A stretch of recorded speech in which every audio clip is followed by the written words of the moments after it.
Now, the majority of people in our interview series so far have had a public-facing role as priests or chief executives or even TV pundits. However, today, it's a great privilege to be interviewing a man who has had a profound influence on the practices and social habits of the British Church for over 50 years and across many denominations, from behind the scenes and in front of them, and he continues to do so. So Peter Meadows, welcome. And we are so looking forward to covering your long career from being a beat musician while working at an advertising agency in the 1960s to being a program director of AfterWorkNet, which has been set up to help retirees make the most of opportunities that lie ahead of them. And we're going to be taking in your work at Buzz and Spring Harvest and Tearfund, the Evangelical Alliance and Premier Christian Radio along the way. Now, we've got used to thinking about age groups in self-contained segments, thanks to sociologists, with baby boomers, Generation X, Generation Y, millennials, Gen X, blah, blah, blah. And we know you have a little bit of a problem with that, and I'm sure that will come up in the interview. But it can be a useful way of situating people. And as this is an interview in an oral history format, can I ask firstly when and where you were born? You could. I was born 1941. In a little place in the New Forest called Lydney. I was there because my father was working there at the time. But I think within a few months I was brought back to London, which is my home. And I've always regarded myself as a boomer, even though I'm probably 3 or 4 years short of that, or born too early for that. But that's really where I identify. Yeah, wonderful. I must say, if I'm allowed to, Pete, I've known you for many years. You've worn remarkably well. A younger wife who keeps me that way, and very good genes. My mother looked amazing, even by the time she died at 92. So I'm from a family of fairly long livers, and so the genes help, and a wife helps. Fantastic. I know when I met you, I moisturize every morning. Moisturize every day. You strode into the room when I met you the last time, a few months ago. You're towering in terms of your height, and almost crushed my hand with the strength of your grip. So it's wonderful. It's good genes. Good genes. Brilliant. So 1941. So then you're a war child, technically. I am, yes, as best as I can understand. My father fathered, and then a couple of years later went to war. Great. And I'm going to come back to the war and what your parents were doing. But in these interviews, we found it really helpful to ask about paternal and maternal grandparents. Could you tell us a bit about them, Pete? Let me take you with my mother's side first. Great-grandfather, a German Jew, from a family of fur traders who mainly went to Canada. They emigrated from a town in Germany to catch fur in northern Canada. But great-grandfather went to Liverpool to sell the goods, joined a synagogue there, and then proceeded to get a Protestant girl pregnant out of wedlock. My grandmother. Knew that during any of those lifetimes, only discovered it recently. And then it would appear my grandfather, who was Snell, who was working up there, we think in the shipyards of Liverpool, seems to have been almost, well, one, he obviously married my grandmother, who was the bastard child of a terrible liaison in those times. You could grasp the scandal back then, because it was at a time, that came down to Cornwall, came down to Plymouth. We think funded by fur trader money to set up his own business. So got away as far as possible from the trading company. And there was a point where my grandfather had built a significant business. It was the early days of the cooperative business. He mixed with political people. So Hort Belisha, who invented Belisha Vicars, which is something we almost remember, at zebra crossings. He mixed with him, had a house big enough to have a tennis court in it where the local bishop used to come and play, and then went bankrupt. At some point, he went from this huge status, where suddenly, and as far as we can tell, is now living in Neasden, northwest London, in rented accommodation above a butcher's with a postman in there as a tenant.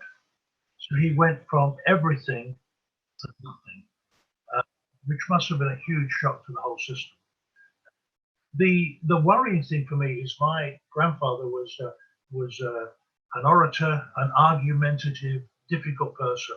And if you look at the photographs of him at my age, we are almost identical. So I'd spent a considerable amount of my time saying, I like his height, I like everything else, but please deliver me from that temperament, because he would argue with everything. So that's my that side. The grandmother was just this lovely, lovely lady who eventually, a great seamstress, great cook, nothing of her, who died of cancer in our home after a while. And then on the other side, very strange. See, I never met anyone, any grandparents on my father's side at all. His father and brother owned pubs in Dorking and an associated village. Brought up as the family had been lightermen on the Thames, came down and both had pubs. They were sportsmen, were rascals. I've checked out some of the history. You know, they obviously had late night lock-ins and all sorts of things you weren't supposed to have. My grandmother died. Grandfather took up with the woman who'd been the cook. I think my father objected to all that and left. My father being, well, we might come to that, a very, very strange person in that he suddenly left the house, you know, and had nothing more to do with it. I'm thinking. Yeah, I'll ask you about your parents specifically in a moment, Peter. There was some inheritance there that we probably should have got our hands on. But there's a village of Bookham in we realised a while ago that that's where they must have had a pub. I took my brother and I there one Sunday morning. I bumped into some people on a Sunday morning on the green and said, "Is anyone here called Meadows?" And they said, "Yes, those people are there." And we turned out it was the lineage from my grandfather's brother, Frank. So that's the all unchurched, I should add. I mean, playing tennis, the bishop doesn't make the church. All unchurched. It's funny you mentioned a couple of things there. I'll lean in on Liverpool. I mean, I've been tracing my family history last few years, and a lot of my relatives all seem to have come from Ireland and then come in through Liverpool or Newcastle and were colliers, stevedores. You know, that was the migration through. So it's amazing how important Liverpool was for lots of people's family histories, and the idea of not taking after your relatives. I was so determined to not be my father, but I've ended up looking exactly like him. And about a couple of years ago, I was away speaking somewhere, walked into a hotel room, switched the light on in the bathroom, and I went, "Hello, Dad." I suddenly realized I had become my father. My genes aren't as good as yours, Pete, with my family history. So let's talk about your parents. It's quite often found that opposites attract. And in these interviews, it's been quite startling sometimes how very different people's parents are to each other. Not always, but what were your parents like, Peter, in terms of their temperament and personality? And totally different. But picking up on your comment about you becoming like your father, I'm the exact opposite to my father. Much to his great disappointment, I think. He probably, I do not feel that ever in my life I have been fathered. My mother was one of five, three sisters and a brother who was young at the end. My next brothers came along 7 or 8 years later. I was kind of brought up in a home and a family, an extended family, where I was the only child among a lot of women, and my father wasn't interested. If I could tell you a story, I think I was by the age of about 6. I was a twitcher. I had a nervous twitch around my eyes. When I get tired now, it still can hit me. But in the end, you know, kids said hello to it. It became a nickname, and I think my parents probably worried. So my mother took me off to see a child psychologist, I guess, age of I would have been 6 then. And the first thing the child psychologist said, he said, "Oh, what?" She said, "Draw a picture of your family." And I remember this vividly to this day, even though it's so long ago. It was quite a defining moment for me. So I drew a picture of my family. When it was all over, she started asking some questions. She said, "Now, who's that lady with the green hair?" Oh, sorry, that's my granny. "Why is your hair green?" She often tells me that I worry her so much that one time her hair will grow green. Oh, right. "And who's that ugly man with nasty teeth and a nasty crowd?" Oh, I said, that's my Uncle Harry. He was the youngest brother who lived with us. I said, he's not very nice to me. He kind of wanted to be the substitute father who wanted to be knocked into shape. And he said, "And where's your daddy?" I said, "I haven't drawn it." "Why haven't you drawn it?" And it was I think this was a huge realization. The early years of my life, I remember my father coming home from the war when I was 3, so you had to reunite him. But I never had, and I know he was then told, you have to build a relationship with this child. So he did bath time for the next 2 nights. And it was all over. And I was a huge disappointment to him in the sense that he was a highly talented musician. He was a chorister and sung in, I think, St. Paul's Cathedral, no religion, but he did that. Beautiful voice. He could sit down at a piano and play by ear anything they wanted. So he could, at a pub at night, they would just gather around and say, "Johnny, play this, Johnny, play that." He was a beautiful dancer, light on it, terribly, incredibly light on his feet. A very fine amateur sportsman, both in cricket and in football. Had beautiful handwriting, could spell immaculately. There was nothing he couldn't do. And in terms of him, I never remember my father ever saying to me, "Well done, that's good, I love you," and everything I did, because I was none of those things. I'm mildly dyslexic in a certain area. My writing is appalling, though I work at it. Spelling is a nightmare for me. And though you don't have to have perfect pitch to play in a rock band, so that was it. Meanwhile, my mother, we would go on holiday to a boarding house. My mother, myself, and then the 2 younger children, then probably 4 and 3. My father wouldn't come on holiday. He would drive us down, disappear, come and pick us up. Totally absent. I would say of an evening, "Where's Dad?" "Oh, he's working." I discovered after he wasn't working. He was either gone fishing, which he used to disappear long weekends fishing. You don't do that. He had 3 kids. So it was very strange. Meanwhile, my mother was the salt of the earth. I count myself hugely privileged to have had her as my mother. When my father died of cancer at 52, and I didn't mourn him because I'd never known him. I don't think he and I had a conversation after I was aged. Actually, we did. I remember one vivid conversation after the age of 11, when I was probably about 15, trying to work out what to do with my life. My father produced a newspaper article and said, "Read that and tell me what you learned from it." And it was an article about someone who had been sent to prison. And I'm thinking, I said, "I don't know." He said, "Read it again. What do you learn from that?" And he got increasingly cross with me, which was, there you go. He said, "Well, what job did he have?" I said, "Well, he's a sheet metal worker." He said, "What was he earning?" Which in those days was a good amount of money. He said, there you are. That's what you need to be. You need to be a sheet metal worker."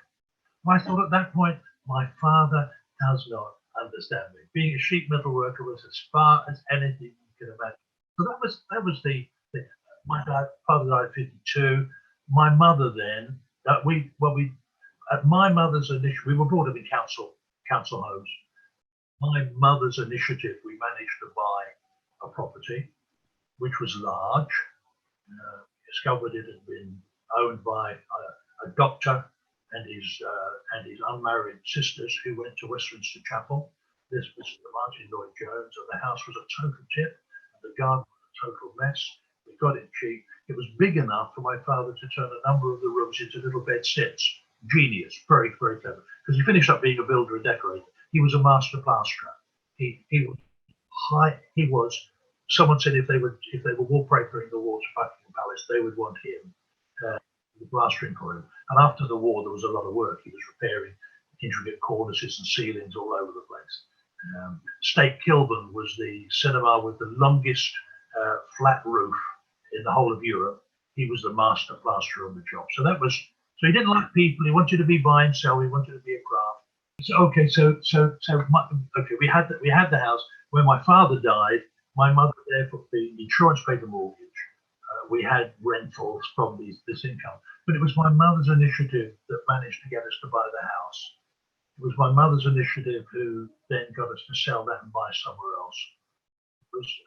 She took in sewing and would work in her own personal sweatshop into the late hours just to feed her kids, who never went without.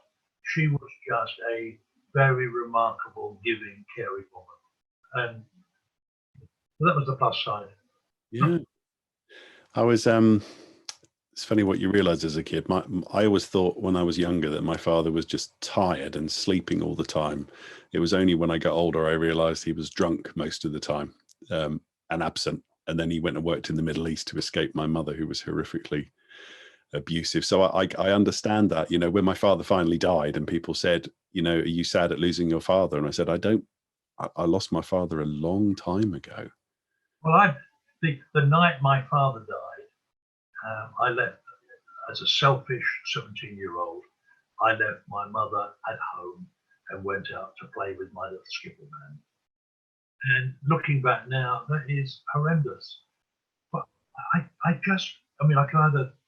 was a very selfish teenager, but I didn't have role models, you know. I feel I've drifted through much of life wanting a father who would mentor me, and I'm not getting it. Gosh. So, Peter, just to lean into this a little bit, it's just so fascinating because it's about what makes us us. So, like you, I grew up on public housing. My dad was absent. My mum was a nightmare, and I had I'm not even sure who my younger brother's father really is. And of course, I had to take him around the council estate in a pram when I was 16, and everyone thought he was my kid, of course. So that whole environment, there was so much illegitimacy in the family, and like you say, role models. You know, people to look up to and to know. There was only one role model in my family, and she was sort of looked down on because she didn't smoke and she didn't drink and she didn't beat her children, and that was the aunt, who was the one Christian in the family. But I remember the impression she had on me, and it was actually through her I ended up coming to faith. But who did you have any role models, anybody at all in your life at this point, Peter, other than your mother? No, I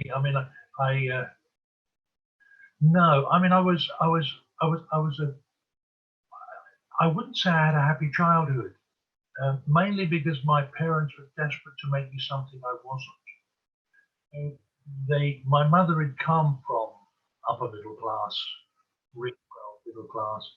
My father did not want to see himself, I think, as working class, or could probably, you know. So they wanted me to be much nicer than I was brought up in Cricklewood, you know, and got to a grammar school in Wilson, but it was, I just wanted to be one of the lads. I wanted to enjoy life. I remember joining Sea Cadets and being made to leave 20 minutes before it ended, so I got home at a certain time, when all the other kids didn't, for no rational reason other than, you know, this is what it was quite, you know, while my friends were wearing drain pipes and doing something with their hair, you know, I had to smuggle mine out and put them on at the end of the road.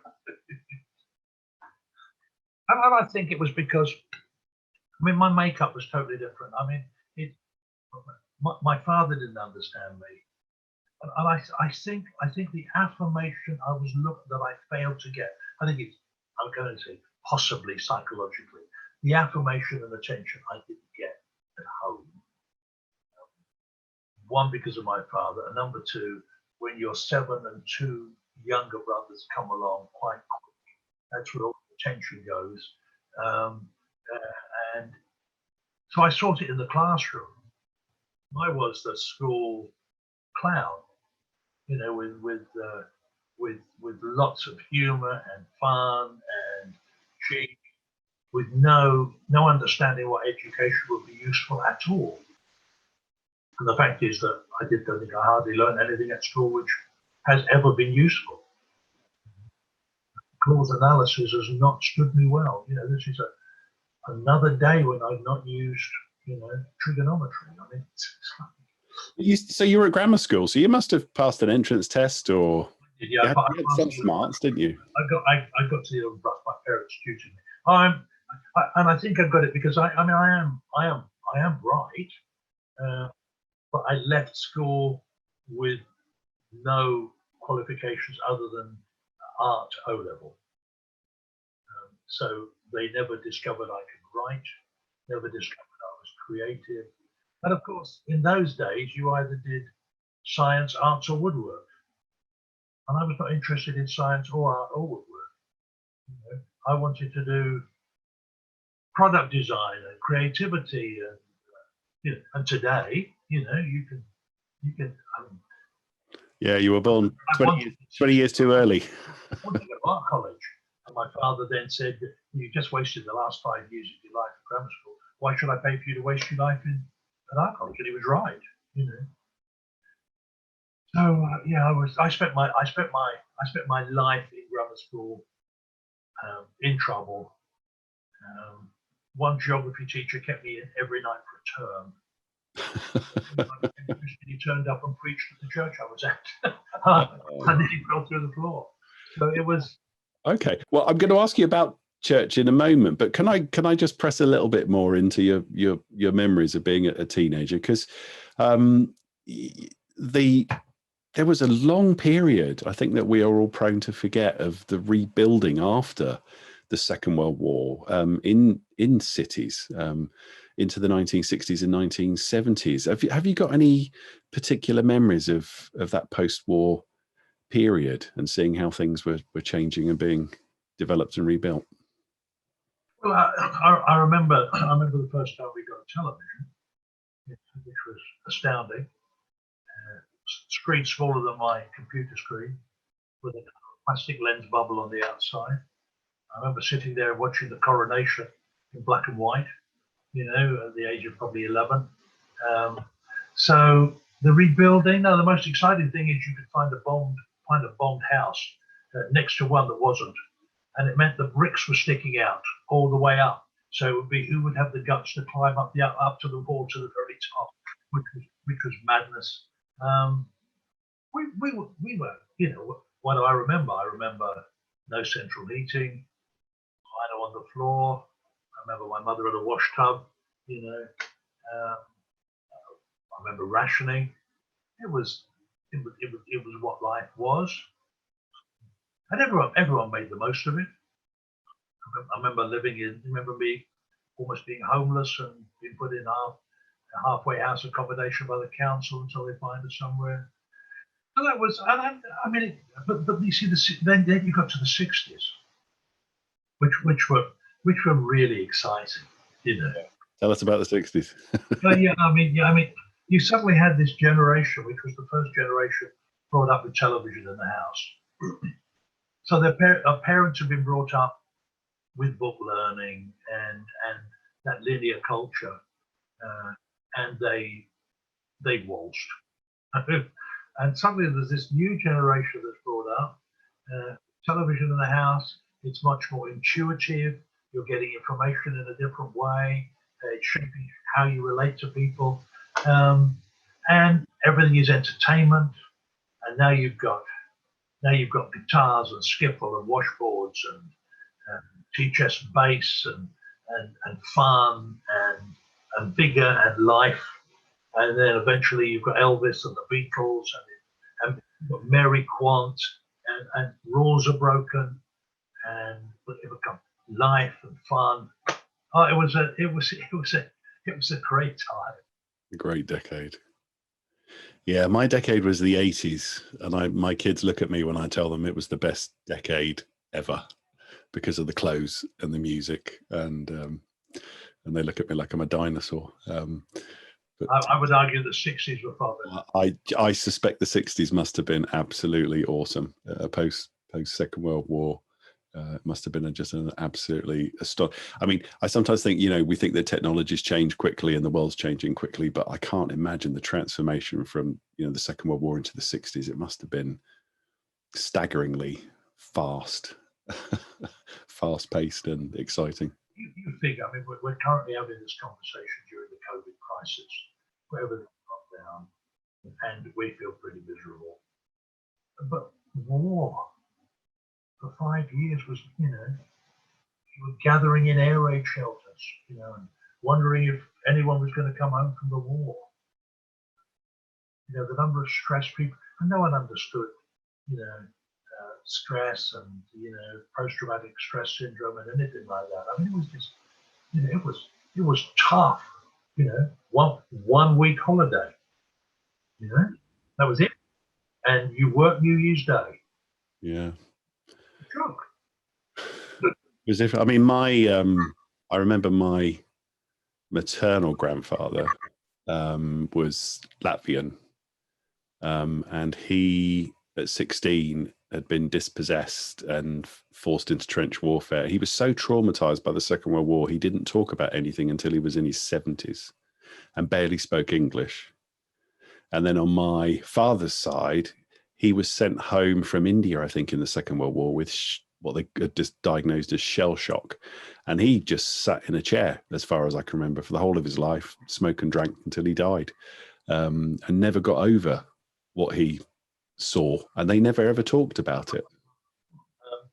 He was the first wave into Belgium. Was he? Oh my goodness. So, Yeah. I try and factor that into a lot. Yeah. Yeah. It's amazing what people had to live through and go through. That would be unimaginable. So, Peter, let me ask you, during school, no mentors, no other than people keeping you in detention, anybody spotting any potential in you, inspiring you in school, out of school? No. I remember once I wrote an essay and it was read out to the class. Right. Which was a shock to me. Yeah. I will tell you what it said. What did it say? What was the essay? The subject was nothing. Right. And I think I wrote something like nothing. That's a legless sock without a foot, a bung hole without a barrel, and what Parker has between his ears, which was one of the class dances, and what I'm likely to get as a mark for this essay. That was read out. Someone should have spotted something somewhere. No, not really. I mean, in my junior school, junior school was great. We had some teachers there who just gelled. They used to write school plays every year, which were great productions in that, and I got a part in that. But if you want to know things that haunt me, I mean, so the accent I have is influenced by Cornwall. People sometimes say to me, "Are you American or Canadian?" But my family all came up from Plymouth, so there's the Plymouth blur there. So I have this. We're in rehearsals, and I am the king, who has somehow been wizarded off to be a mess. And suddenly the spell is cast off, and my line is, "I feel like a new man." That's my line, and it's rehearsals, and I've rehearsed it all day and all night, and I'm ready for the moment, and I step forward and I go, "I feel like a new man." And I remember Mrs. Tillier, large lady, streaking from the back of the hall going, "No, no, no, no, no, no, no. It's new. It's new." But I love them. I mean, they did, I think, appreciate all that. but no influence. My mates really. Yeah. My wife would like that story. I'll get her to watch this. I'm from Luton, and my accent is all over the place. If I hang out with my brother, it's atrocious. But there are a few words I still, so I don't say new, I will say new, and it drives my wife mad every time she hears me say it. So it's amazing what you carry around with you, isn't it? That part of your identity and core of who you are and what you grew up with. Now, Peter, tell me about church. When did church and Christianity come into your life? Quite late, really. I'd always, my mother, if she thought I'd said she wasn't a Christian, she would be very upset. She can hear me now. She would have been a woman who said her prayers more at night than I do now. But a very unchurched family. I would have thought my father would have no interest whatsoever. I had the younger brother was an avowed my mother's brother, who was my uncle who lived with us, was an avowed atheist. The leader of the Communist Party at the time was a man called Harry Pollitt. Check the history. My Uncle Harry married his daughter. That was his first of three, I think. So there was no religion there. Grandfather, I think, took me to church a couple of times. My mother said he always used to turn up late so people could see him arrive. But I think, and then I went to joined a youth club at the age of 14, 15, because there was a football team, and with a few others there we played. Jeff Harris, ex of the Shadows, played in the team. He was in goal. There was a time when he had cirrhosis and he had no hair and only a wig. No one's ever recorded this fact in history. And when he was in goal and he went for the ball, if there was a choice between his wig or the ball, he'd be more interested in his wig. He grew back, but that was a liberal. It was a congregational church. It was liberal in its approach. There was probably a couple of Christians in there. We went to a bit of a Bible class in the afternoon. I'd always believed there was a creator. The logic in my mind said, this is all amazing. It's impossible to imagine all this being created without being a creator behind it. And then my mind used to say, and one day you're going to come face to face with him. What are you going to do? And I said to myself, I'll talk him round. That's what I'd spent my whole life doing. You know, why didn't this piece of homework come in? 42 excuses, none of which were the dog ate it. I always had something. So but there were a couple of three incidents which were strong. And it's amazing how you remember them. We were sent off to Sunday school, to a little Baptist Sunday school, when I was probably 8, 9. We had about 3 months. I think it was so parents could have a Sunday afternoon to do what parents do when they've got no children around on a Sunday afternoon. And I remember a Sunday school teacher there just simply saying, we are like an apple that look perfect on the outside, but we're rotten on the inside. And that stuck. As a cool grammar school lad, I had a little cross around my neck because it was cool.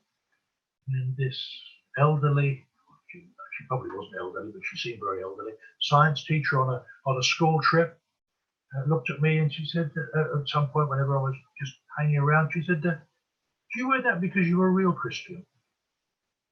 Interesting, because she obviously was. And that made me realize there was two kinds. There was also a family in our road that we got to know, where they were members of the Baptist church, and I think they were very keen evangelicals. And the daughter was in our class, and I just remember they were nice people. So that was going on.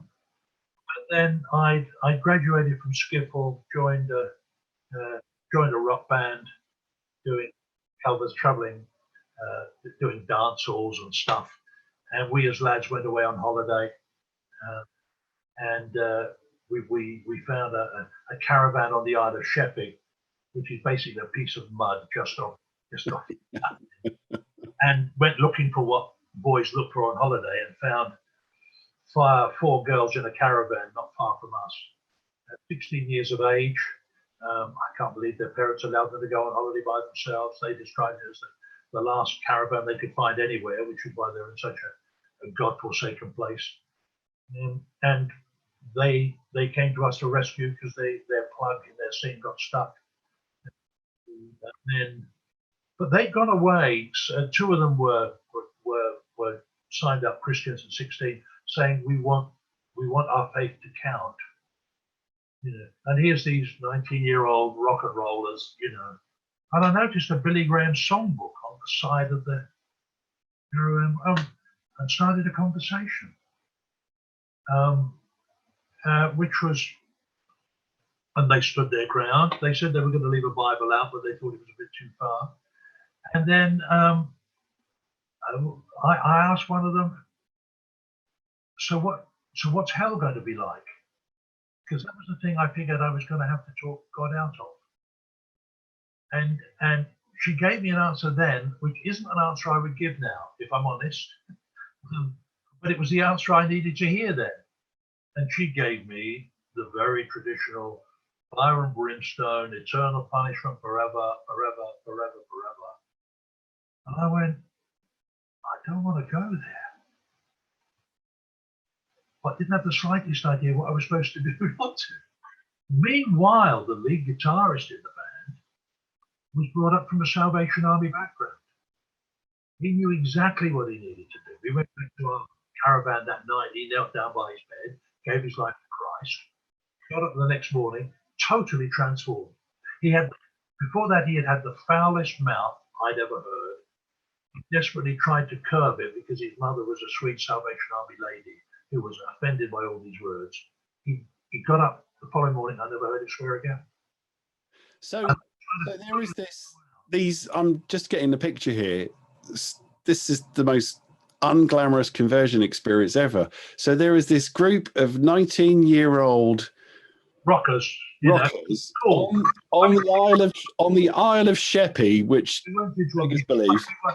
In a caravan in the middle of nowhere, trying to take advantage of some 16-year-old girls, and instead you face issues of eternal existence. You realize you're not going to talk God out of what hell might be, and the lead of your band gives his life to Jesus in the middle of this. And part of that, I mean, they were from a church tradition, didn't do makeup, didn't do anything, And I'm looking at these, I mean, none of that which I would hold to now, but that was where they were. And I'm looking at these girls and thinking, you have a quality of life even at 16 that I don't have. You have a satisfaction in your faith.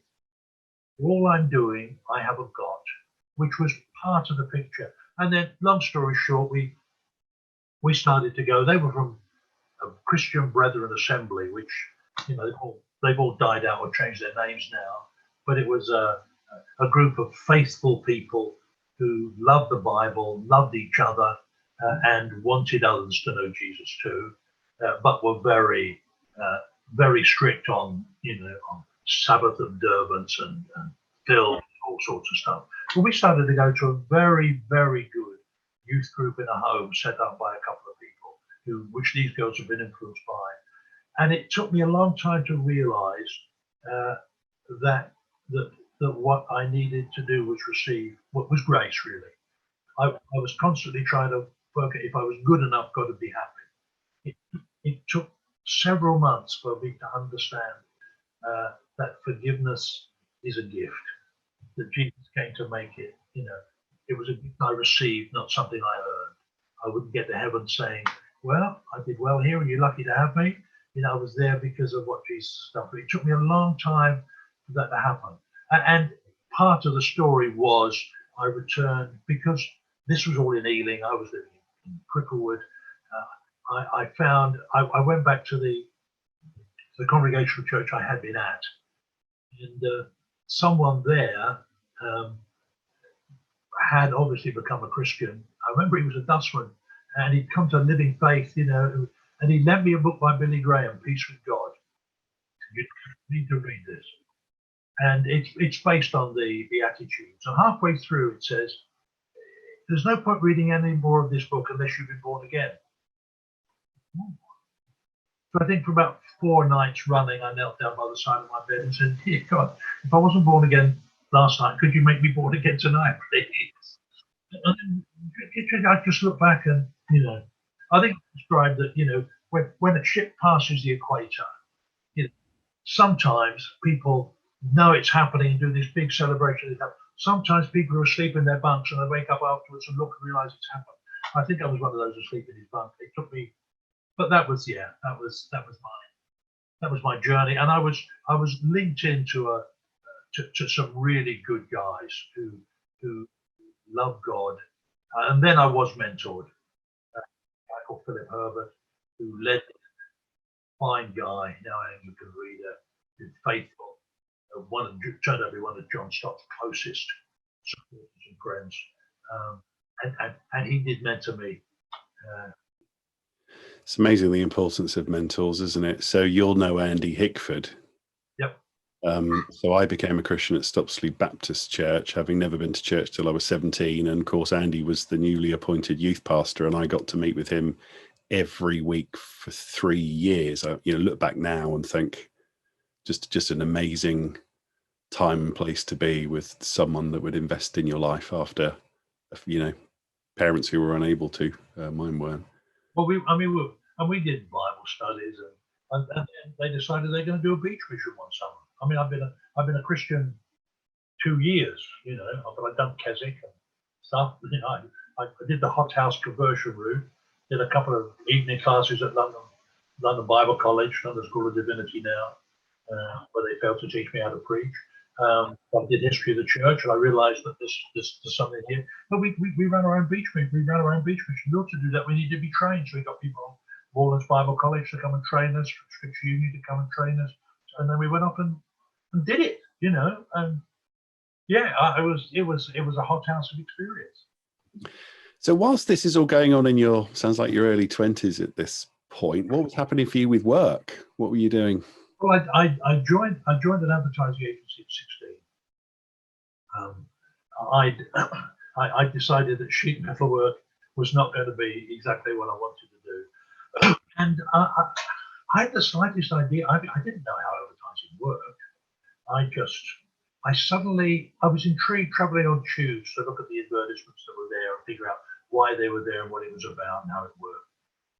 And it came a point where, in those days, I left school at 16, and at those points you said, what do I want to do? You didn't say, was it going to be a job? And for some reason I thought advertising might be something I could be good at. So I went, there was a youth employment placement agency run by the government in Oxford Street. I went up there and told them what I wanted to do. They interviewed me and intriguingly said, are you sure this is what you want to do? Said, because look through this window, and through their window across an alley was another open window, and it was a travel agency. And they said, you sure you wouldn't want to do that? And I don't know what they thought about, but I did the advertising. But now, if you could see the files I've got on travels, and people would say to me, I'm thinking of going somewhere. I say, I'll help you. So it would have worked, but I finished up. I went as a junior trainee at the London Advertising Agency, taking stuff from office to office, changing the roller towels in the loo, and generally doing a training scheme there. Early on, I thought I would like to do creative, because that was in me. And I looked at the quality of the creative work being done by this agency, and I went, no, I think I'll work on the administrative side.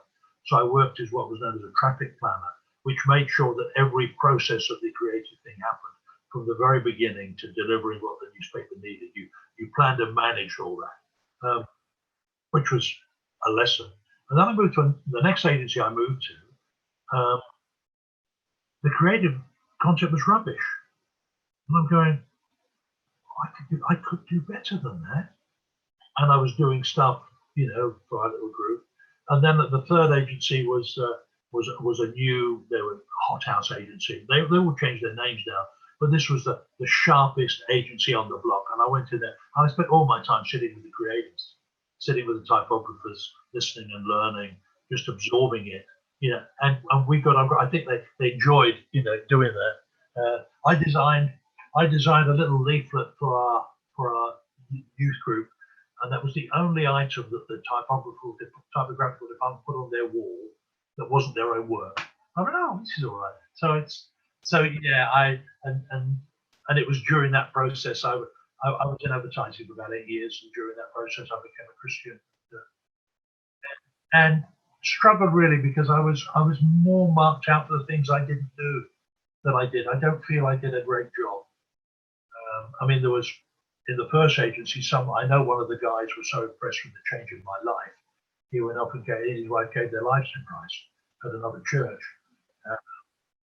But I wasn't very relational. I'm quite a shy person, believe it or not. I wasn't very relational, and I was much more known by the fact that I didn't go to the office party, and I didn't have a sherry, and I didn't do the raffle. It was all very negative. Mm. Well, let me ask you a bit more about the 1960s and into 70s. So there's this, as you already thought, this exciting time and change and music and culture and I guess even though it sounds like you didn't have a great experience, but advertising must have been, an interesting time culturally with what was going on post-war Britain.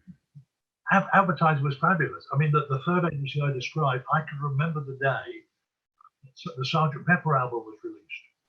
Okay.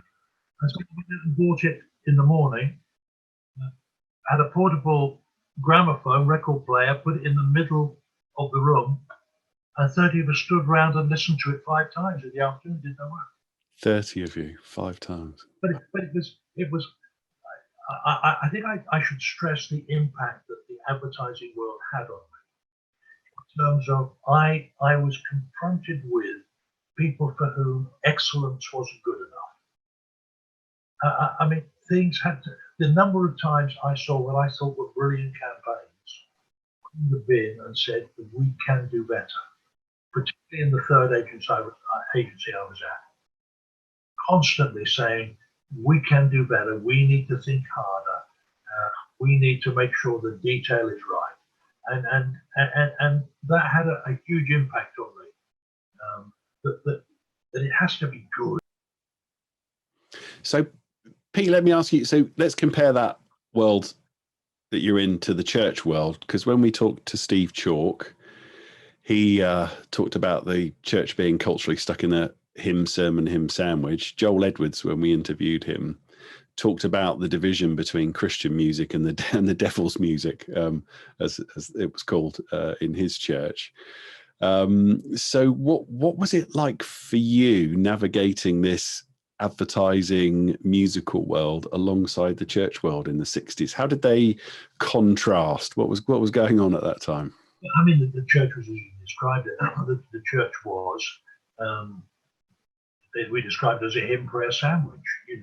You'd sing a hymn, you'd say a prayer, you'd sing a hymn. You'd never sing 2 in succession. You'd have a Bible reading, you'd have a hymn, someone would talk, you'd have a hymn, and you'd go home. You would put down on an organ. We were in a Brethren assembly, so a piano was considered less worldly than an organ. I didn't understand that. So it was dull, and routine.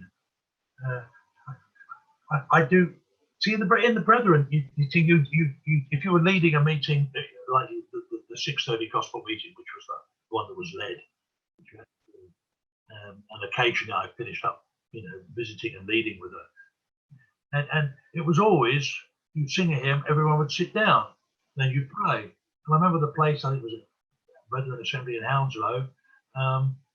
At the end of the hymn, I said, we'll remain standing for prayer. And this whole people were sort of hovering between, did I hear him right? Where I'm done, what we've done. And I just thought this was hysterically wonderful. Yeah, how do we break the mold? But we got exciting. You know, we did sing "Give Me Oil in My Lamp" and a few in "Kumbaya" and a few other things. Choruses started to come in. But then came the era of coffee bar evangelism. Right. Tell us about that. Which was the echoes of the Beatles, really. It was the fact that suddenly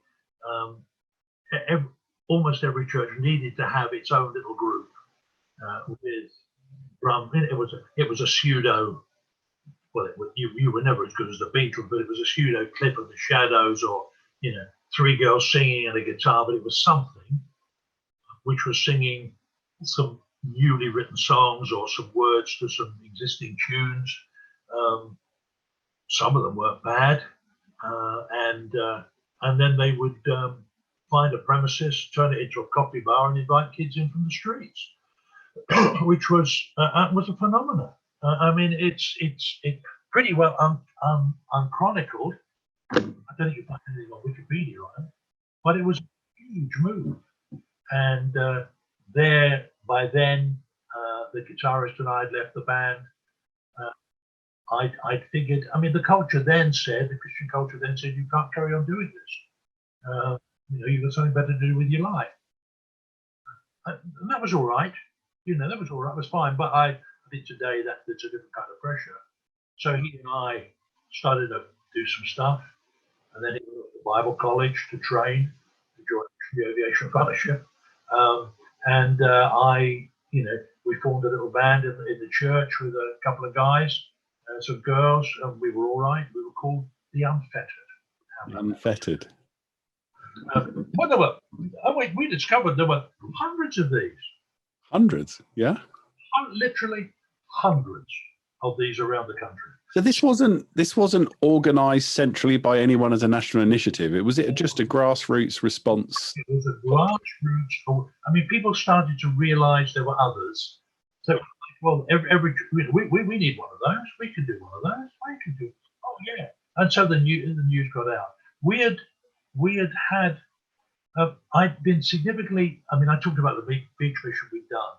We were significantly influenced by something called Network, National Evangelistic Teams. An American called Bill Bartman had come over with a small evangelistic team and done missions in churches around the country. And whenever they left, they tried to leave behind a team doing something similar.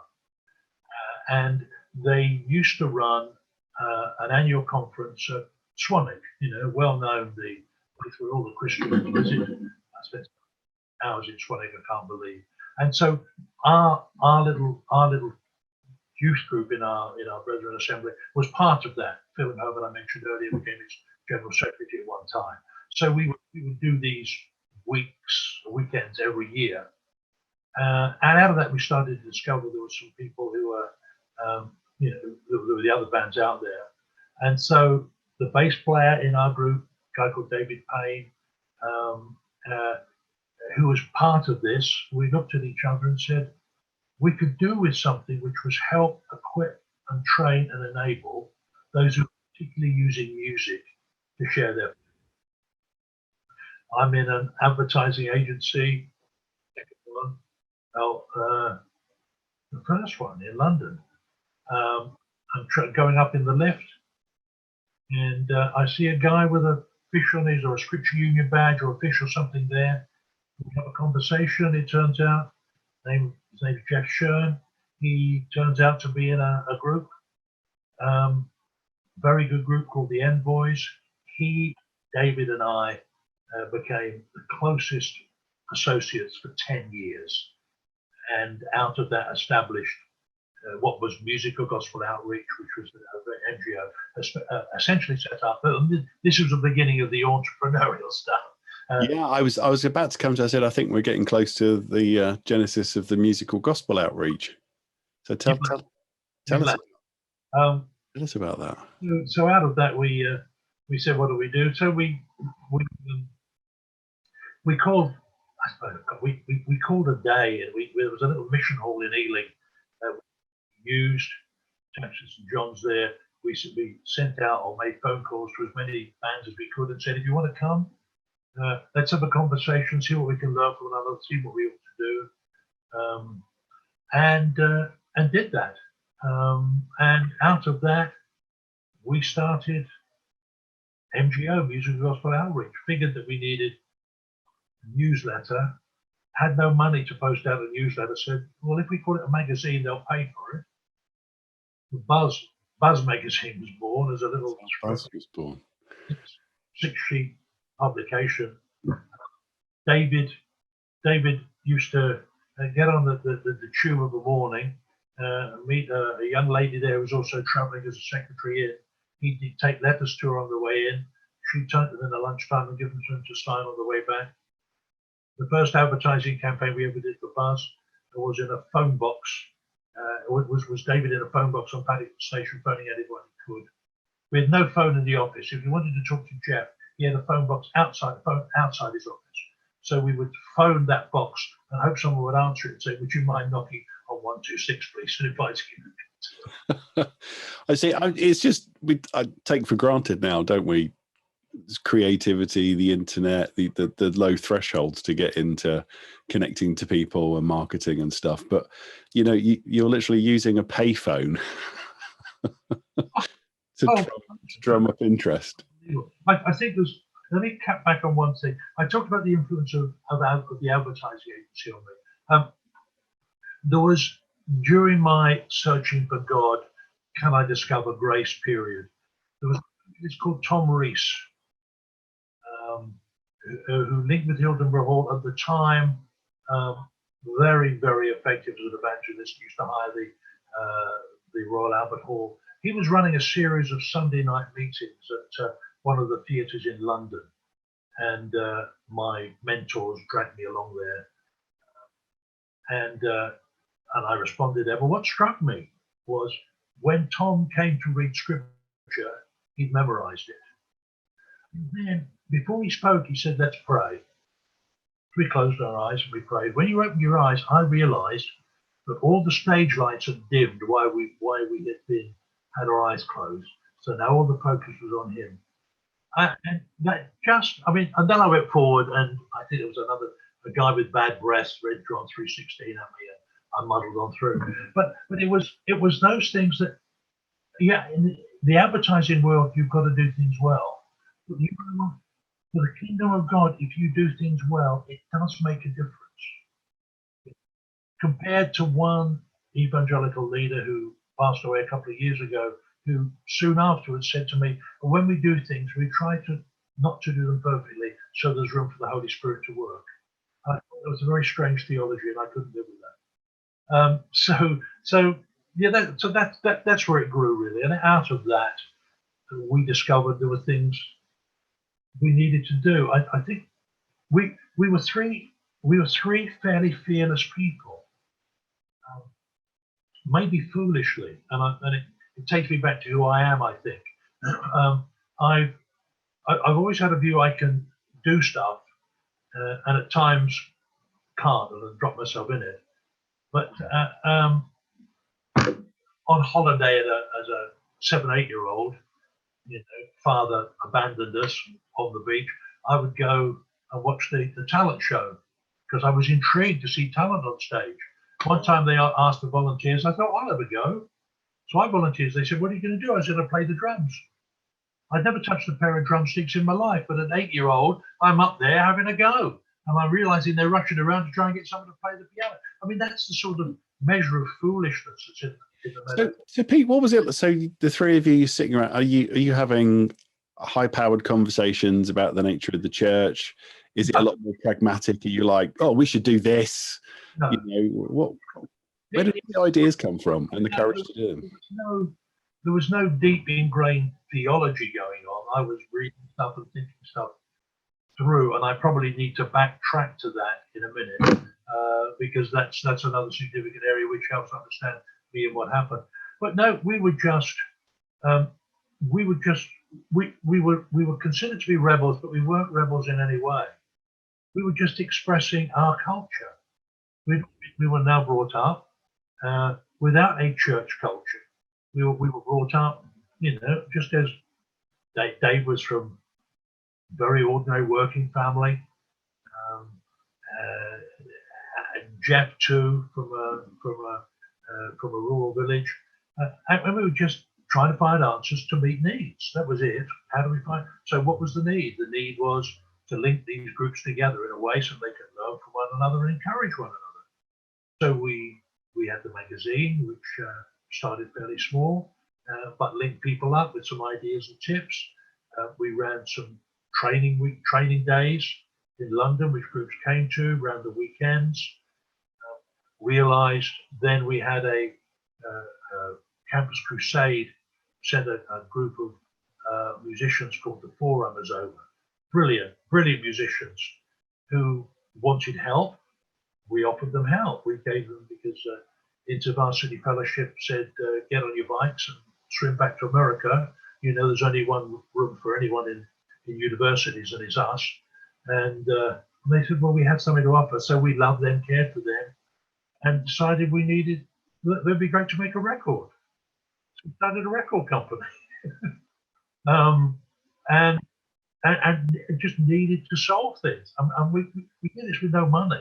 I mean, we finished up having realized that we needed to afford the pressings. We persuaded Scripture Union, who did the distribution, to pay for all the copies up front, just to enable it to be launched.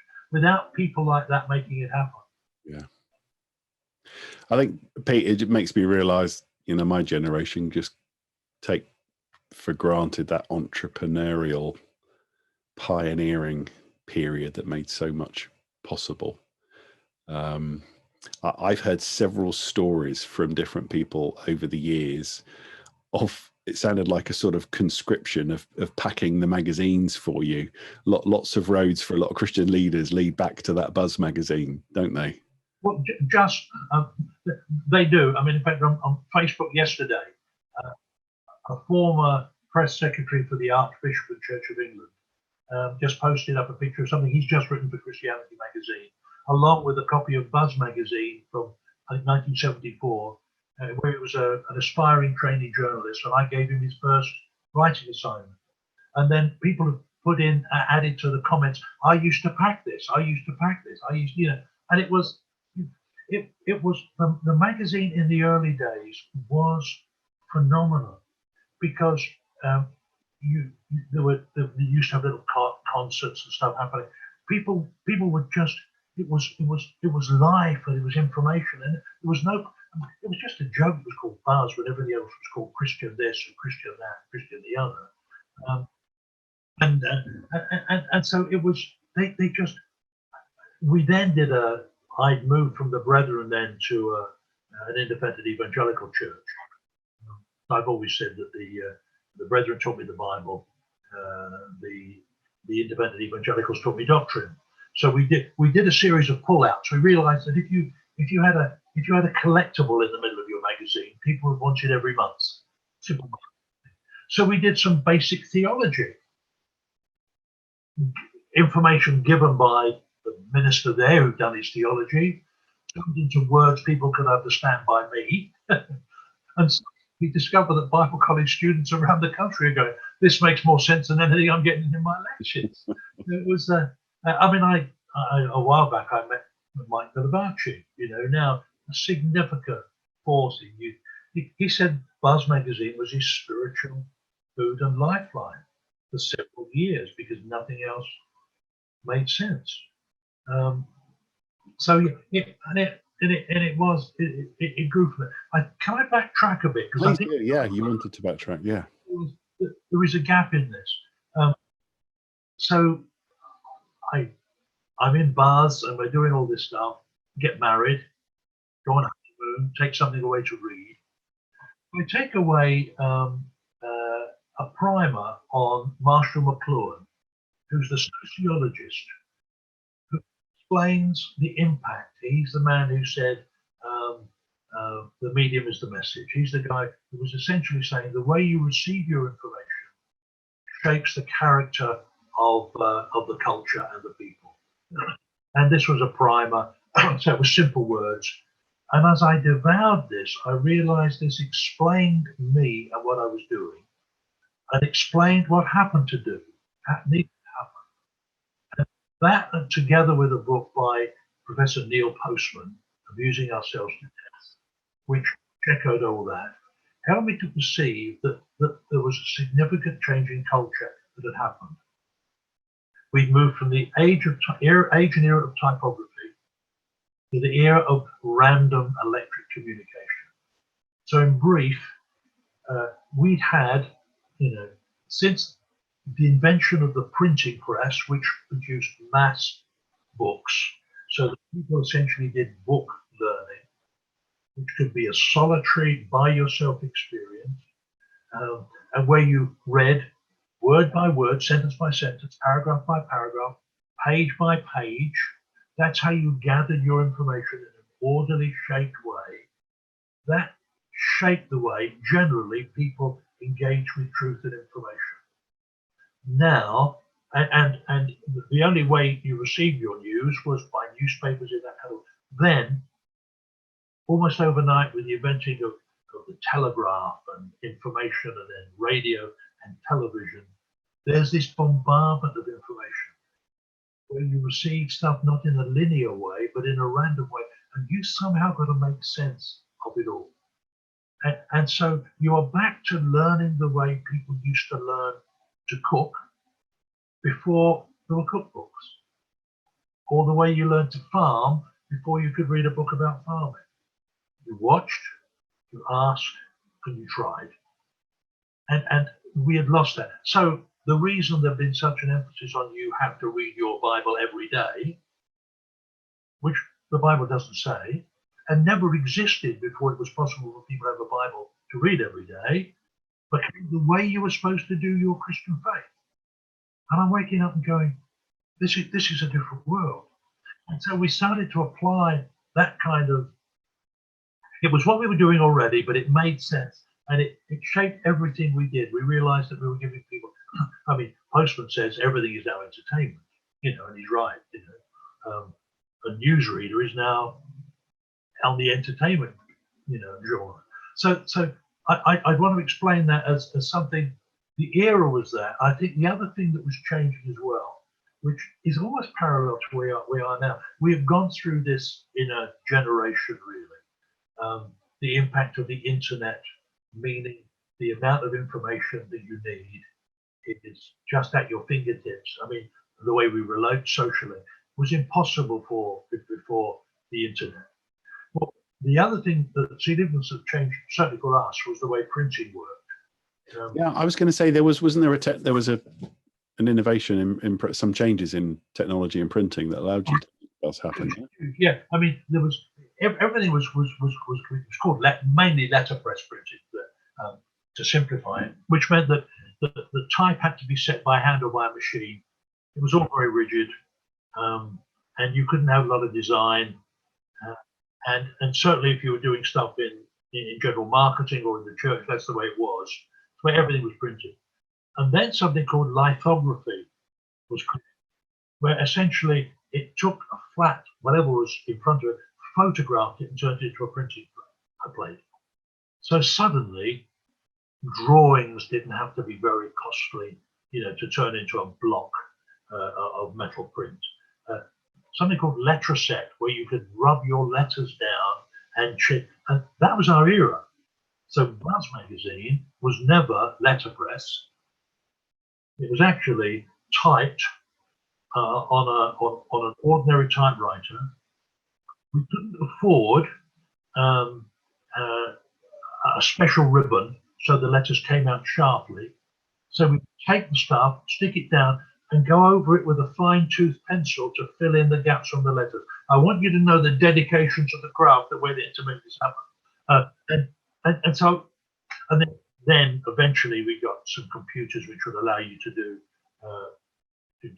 but much of it was done with before the age of computers with typewriters with electric ribbons which would give you sharp type which you stack down. That gave us a huge creative freedom, kind of represented the culture we were in.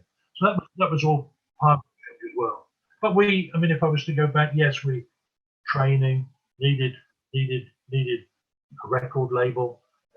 So the Forerunners, we wanted to put a second album out. We discovered not one of the Christian bands in the country had 10 or 12 tracks, which was enough to put on an album.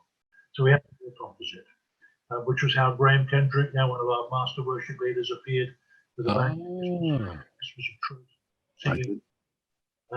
And then gradually it evolved. And then we did tours to sell the records of the magazines. And it was 10 years of remarkable, influential growth.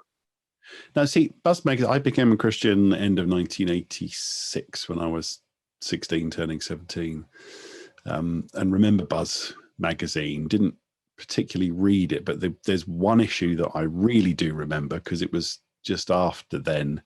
And I think when I went off to London School of Theology not long after then, or round about then, and it was the sex survey.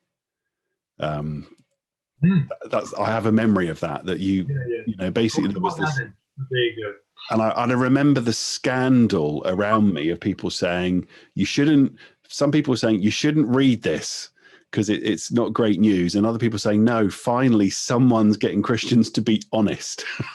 But we would do concerts, and I think one time a whole group from one of the Bible colleges came and then all marched out in protest. You know, you go, oh, you know. But we were doing drama and creative stuff at that time. And, but actually, isn't that essay, all you did was do a survey? You asked people about their attitudes, didn't you? Yeah. Just to try and get some honest. Yeah. And that was controversial to do that. It was an American Christian magazine which had a column on sex. It was pretty tame then. We would do that now. And of course, Buzz magazine, there came a point then where after 10 years, that Jeff, Dave, and I had outgrown each other. We sat down with a journalist about 4 years ago because we realized that we'd never documented any of this. We sat down with him for 2 hours and he asked us all these questions. And when we came to the end of it, because we had a falling out at the end, and we're all fantastic friends now, and we looked back and we looked at each other and said, you know what? That was inevitable because we had all grown to the point. The other two are hugely creative people. Jeff went on to create the Christian licensing system, which enables churches to use copyrighted material. He created that. Andy had had Kingsway Music, which was the beginnings of all the significant new worship material that came out of charismatic renewal.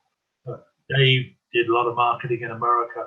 He's now a full-time actor and has been for 20 years. So we burst out. We were in the way of each other. So Buzz magazine went separate. I managed to find some people to buy it out of the NGO stable, and that was kind of the next era we were in, really. Well, Pete, before we carry on with your career and everything that happened, let me ask you about your family. So somewhere in there you said, I got married. So let me ask, how does a man with your background find someone, fall in love, assuming you fall in love, get married, and how do you become and are you a father? What was it like for you to learn to be the things that you hadn't seen from your own father, if I can ask you? Yeah, I was, I think I said earlier, I'm actually quite a shy person, strangely. I perform, and I'm happy to perform, and in a group I'm fine, but, you know, one-to-one relationships started them off hard. So I was never a ladies' man, ever. I think I only had one semi-serious relationship before I met the lady who's now Rosie.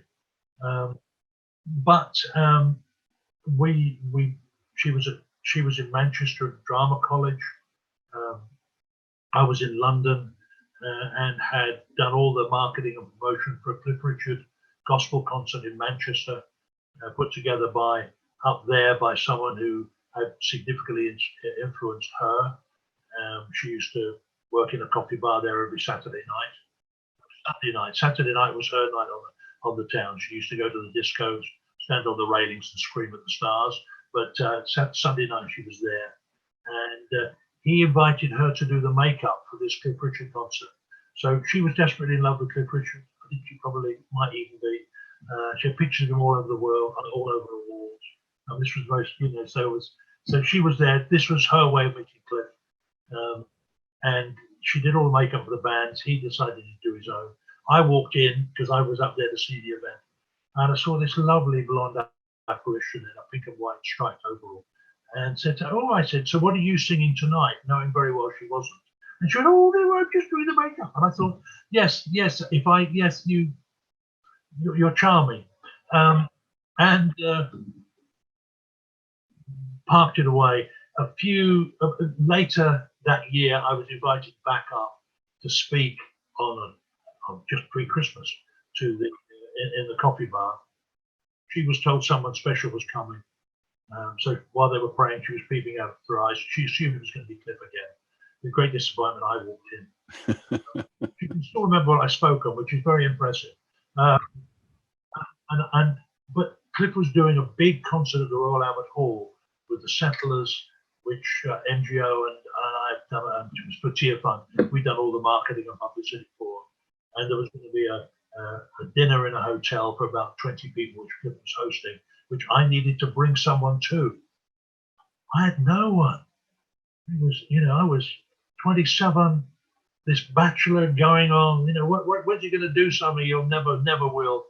And I saw her, I said, and she was there. I said, do you ever come to London? So she got a diary out and lied through her teeth. Because I said, there's a dinner with Cliff Richard. So she said, yes, I'm coming to London. She said, I'm coming. and so got her parents to pay the fee, stayed with a friend down there, borrowed the friend's fur coat, and the rest is history, really. She suffered me in that I never had a model of my father cherishing my mother. They didn't celebrate anniversaries that I was aware of, didn't celebrate birthdays that I was aware of, seemed to cherish her or was not romantic. And I think if I'd have seen a bit more of that, she would have been treated better. But I've managed every Valentine's Day ever, including the time we moved into our first house, and I suddenly realized as I was going to bed on a Saturday night that the following Sunday was Valentine's Day and I hadn't got one, and I was in deep trouble. And I realized that day we'd laid purple carpet in the toilet, and I cut out a shape around the pedestal, which I'd kept, and if I cut that into a heart, it was going to work. That's the creativeness of the boy. I even managed to get a Valentine's card delivered when we were flying internationally once. They brought it on a tray to her. So I've done that. But she is a remarkable woman. We are both people who make things happen. Neither of us are passive. And so she's in our marriage has made a lot happen. So it was her who decided we'd have a child, and then another one. I was very happy about that, but it was always her initiative. She will move. We'll find out. If I can ask a little about how your faith helped you in your marriage and being a parent. So I'm mindful of, I was so determined not to be like my parents when I was younger. They were so work shy and got in such a mess. I ended up being a workaholic, which in the evangelical church works really well. You can work yourself to death, as you know, and that wasn't good. And I've had to deal with that over the years. But church was this rich place of such different relationships, people that didn't beat each other, husbands that did cherish their wives, parents that did nurture their children. If it wasn't for the church, I don't know what I would have been like as a father and a parent. And I'm just wondering, from that background that you came from, did it just all flow naturally for you? How long have you got? And in particular, for you to be a dad, what was that like for you? We married and moved to South London, which is how we finished up at the same evangelical church that Jeff Shear was at, which was it started all right, then became increasingly reformed. But you can park that for a while. But had a great pastor, and we thoroughly enjoyed it. and they did marriage courses. I think one of the best things we ever did is we rented a sunbed. Remember the sunbed? We got one delivered to our home. Oh yeah, you could rent them. Yeah, we rented one, and we let friends use it as well. You could rent them for a month or 3 weeks or whatever. And James Dobson, who ran Focus on the Family, we got hold of all his tapes, and so we would. I just don't overthink this too hard. We would lay pretty well semi-individually naked, sunning ourselves, listening to Dobson's wisdom about how to deal with a non-compliant child and all that stuff. I never found family devotions worked. We usually finished up shouting and saying, "Would you please listen?" But we had a commitment that from the moment each child was brought home, from birth, they would never experience not being prayed for at night. So whenever they were put down, there was always prayers until they, forever. One of my loveliest memories is we got 4 sons and a daughter. The daughter Zana, now a youth minister. And at the age of 4, as I prayed the regular prayer, and dear Lord Jesus, may Zana invite you into her heart. She said, "Dad, could I do that?" I said, "You want to do that now?" She said, "Yes, I'd like to." So I said, "Well, we'll pray." And we prayed, and she asked Jesus into her heart. And then she said, "Daddy, when you invite Jesus into your heart," she said, "does it tickle?" Amazing. "It can do." I said, "Why? Is that what happened?" She said, "Yes." Oh. And the Holy Spirit had filled it. But we were. I mean, I'm not holding us up as we got away with it. I mean, our kids are great kids, and some are closer than others to all this. But it was, But I remember the time when we couldn't get to church. I can't remember why. We said to our kids, "Why do you run a church service?" And suddenly, our eldest son, who was probably about 10, we're there, and he's gathered all the stuffed animals that they've got, which kids have. He does this little talk on Noah, and then he has a collection. So that's but the church was. You need to understand Rosie. She's a huge affiliator. So in our early days of marriage, she ran an Avon, the Avon cosmetics stuff that linked with people. Then with 2 or 3 others, started a young wives group where they would invite young wives in, and they would have someone from the local makeup factory, and then they would do that and then talk about inner beauty. Then we started to run husbands and wives in our home. This is an era where the women weren't always out to work, but I tapped into some because of my contact, tapped into some really good speakers. So we'd have in 2 or 3 of our homes every month a husbands and wives evening with food, and the men came because of the food, and Rosie finished up with her own small catering company, so it was great food. We were in touch with probably 20 unchurched couples. Wow. It still is groundbreaking today. That is. By that time, the great pastor of the Church of God, a new guy had come who believed the only way revival would come is if he preached it. So it was deeply suspicious of what we did. We had these people, they were hearing the gospel, they were seeing relationships. We did a barbecue one time. We were in a garden with where Rosie went to the Chesterton World of Adventures, which is near us, and bought all the toffee apples. So we had toffee apples there. Had this huge rib of beef which we cooked on a barbecue. Had Garth Hewitt there, singing. He's there busy singing "May You Live to Dance on Your Own Grave," and the new pastor walks out in disgust. So this is a kind of struggle for us. And then those who are coming to faith, they've got mortgages and they smoke and they can't cope with a 45-minute sermon. But no one had talked about alpha groups or anything like that. So this great potential just didn't live. But that was 4 or 5 years, and we're still in touch with some of those. I mean, can think of a couple we're still in touch with now. Rosie and I would go off and play squash, and with a couple, and he's there beating me all over the court, and she's up on the balcony talking to the wife, who's saying, "I became a Christian last week, and I don't know how to tell Ian." And Ian is saying to me, "I became a Christian last week, and I don't know how to tell Ian." So it was there were little tokens of things. So that to us was remarkable. But in the end, the narrowness. Well, actually, probably, yeah. The missing piece in the story, and you say, how did our faith work out? In her early 30s, Rosie was diagnosed with cancer. She had cancer of the thyroid, had her thyroid totally removed. And it was handled extremely badly by the medical profession, in that she was left, when she was given the news, she was told, "Well, my dear, your worst fears about this growth were well founded." Well, her worst fears was she had 6 months to live.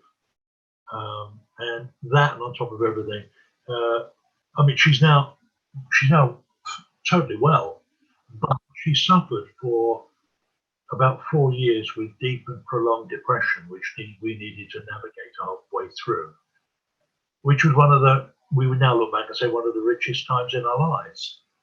We wish we could have learned the lessons from someone else's book, but that caused us to ask some big questions about guilt. The first thing, when Rosie was suffering from deep, couldn't bear to be in a room with other people, abandoned shopping in Sainsbury's, disappeared for long evenings and couldn't cope. Everything was on top of her. Well-meaning friends took over and tried to, cast demons out of it. You go, we need to learn some lessons. So it was out of that we. I mean, another whole strand there, isn't there, Peter? It's not just cultural music issues for engagement in evangelism, but this holistic approach to spirituality and understanding mental health, which has taken a while for the church to really engage in and understand and do it well. And so in the midst of all that, we were called up to this church. We were leading the husbands and wives stuff as best we could. I mean, Rosie couldn't come on a Sunday morning. She couldn't cope with anything. I'd turn up I'd drop the kids off to Sunday school, stand on the steps, and be asked, how are you? And I'd say, just about the same, which caused chaos because they never listened to the answer the first time. And we had some non-Christian friends who were fantastically helpful. And I don't want to blacken everyone, because we did have some support here and there. But Rosie and I were called up to meet with the elders to be disciplined for bad church attendance. I was told I should be leaving my wife with then 4 young children under the age of 7 at 6 o'clock of a Sunday evening, as a depressed person, to cope with putting them to bed while I went to church on a Sunday evening, because otherwise it would be a bad witness to my neighbours. That wasn't easy to cope with, really. I was going to say, history is littered with people that turn their back on the church at that point, and maybe even lose their faith. How did you get through that? Oh, just because we came to understand that God had not changed, and I mean, I wrote a book out of it now out of print, but that was the lesson. The lessons we learned were rich, and that God had not changed. I remembered, the birth of every one of my children. God was wonderful. And at the moment I took a phone call which led me to understand that my wife probably only had 6 months to live. I needed to know God had not changed. So I think it was the fact that we'd had some good teaching about the character of God, and God does not change. You look at your circumstances through God, who God is, not who God is through your circumstances. And we also left that church, moved to an Anglican nearby, where they expected nothing, allowed us to recuperate, to lick our wounds, to be looked after. And in the midst of all that, I'd also suffered burnout. So we'd done it all, and learned some rich lessons from there. And again, just as in the communication world, I'd learned from sociologists. Here I'm learning from another branch of science who are teaching me about the Hobbes unit scale, that the more significant things that happen to you over a 6-month period, or sorry, a 2-year period, is more likely to be physically or emotionally unwell in the following 6 months. What happened to us? Birth of a child, cancer, a second child, cancer, financial changes, troubles at church. I mean, Rosie was off the scale. She'd just been beaten up with all that. And you learn that kind of thing and realise that, what had happened was entirely normal, and then started to preach it and teach it. And so in the early days of Spring Harvest, many of the seminars I was doing was how to cope with stress. And people queued up, I bet they did. So that's what. So in the midst of ministry and thinking was being enriched by all that. Amazing. You're pioneering so many things, Peter. I want to get back to your career in a moment, but if I can ask one last thing. You just said in passing, I burnt out. I in my own life kept busy in church. God healed a lot of things, but was determined to not be like my parents and a workaholic. Church planted. 3 years into that, doing 2 jobs, working 100 hours a week with 3 little kids. And my first day as a full-time pastor, I had a complete nervous breakdown, panic attacks, and a whole load of other psychological things just caught up with me. And I can look back now and say it was the grace of God. And I learned a lot about who God is, from that. Can I ask you, when you say burnt out, that means so many things to people. What was burnt out for you, and what are some of the most important things that you came through that time with in your faith? Well, it was at a time when Rosie was really unwell. I don't think you might be saying that she finished up being in the priory for 2 weeks to try and get her to, because there was this huge denial for much of the time. I didn't know she was on antidepressants for about the first 4 or 5 months, because there was guilt. She's supposed to be able to cope. In the end, her friend said, "You have to tell it." And what I realised was that I got to the point where I'd taken no time for myself. That would basically be it. My whole life was invested in helping her to survive. Even in those moments where I was shaving of a morning, I was listening for World War to break out downstairs, with the family. In the end, I was just drained. I was lifeless. There was nothing in there. I turned up at Spring Harvest due to speak, and they looked at me and said, "Well, the lights may be on, but there's no one home." And they sent me home and said, "You've got to recover." And actually, Rosie was then seeing a counsellor, and he came out from seeing her and said, "We need to talk," she said, "because she's worried about you." And I had this conversation. I explained with him. He said, "You're not going to die," he said, "but it's quite normal." And to me, the picture is, that circus act with the guy who spins plates on the top of the poles, and it gets longer and longer and longer. And before you know where he is, he's got all these things. And the thing you just got to remind yourself is that there's a point where he packs it all up and goes home. He doesn't do that 24 hours 7. And so I just needed to switch off and stop. And so I think I probably had a month not doing anything really, just chilling, and gradually came back. It was the recuperation and trying to teach myself to learn the lessons.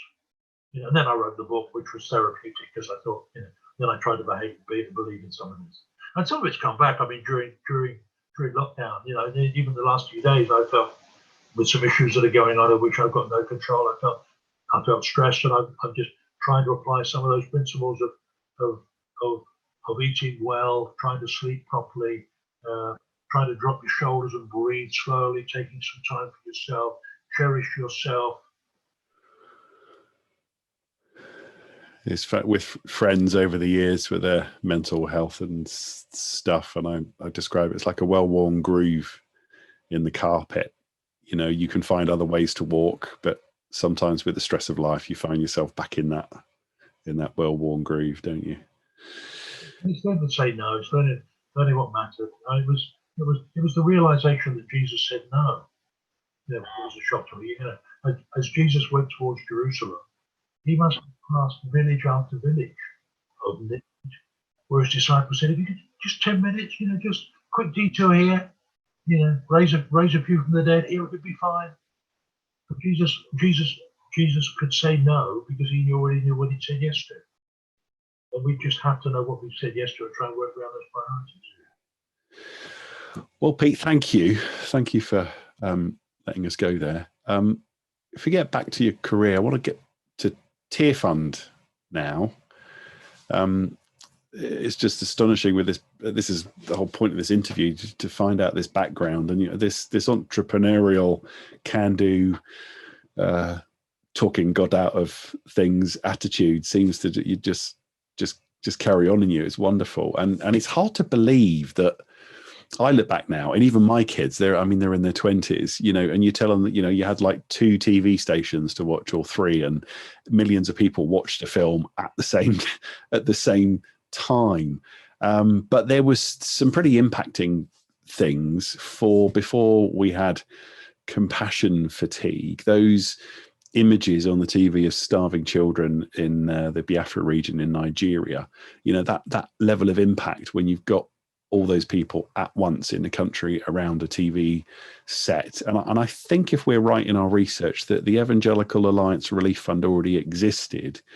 And then there's this huge public response to the Biafran war. But you were instrumental in the Evangelical Alliance Relief Fund becoming Tearfund at this time. Can you tell us what was going on there and what your role was? What happened was that just before Biafra, at a time when a growing evangelical social conscience was coming, people were starting to send checks into the Evangelical Alliance and saying, please use this in some way to relieve world poverty. Mainly because they didn't trust Christian aid, because Christian aid in their perspective was liberal, whether it is or not, I have the slightest idea. But so they wanted to put their money in a safe place, so Evangelical Alliance. And a remarkable visionary called George Hoffman, who was one of the secretaries there then, was given a folder and said, George, do something with this.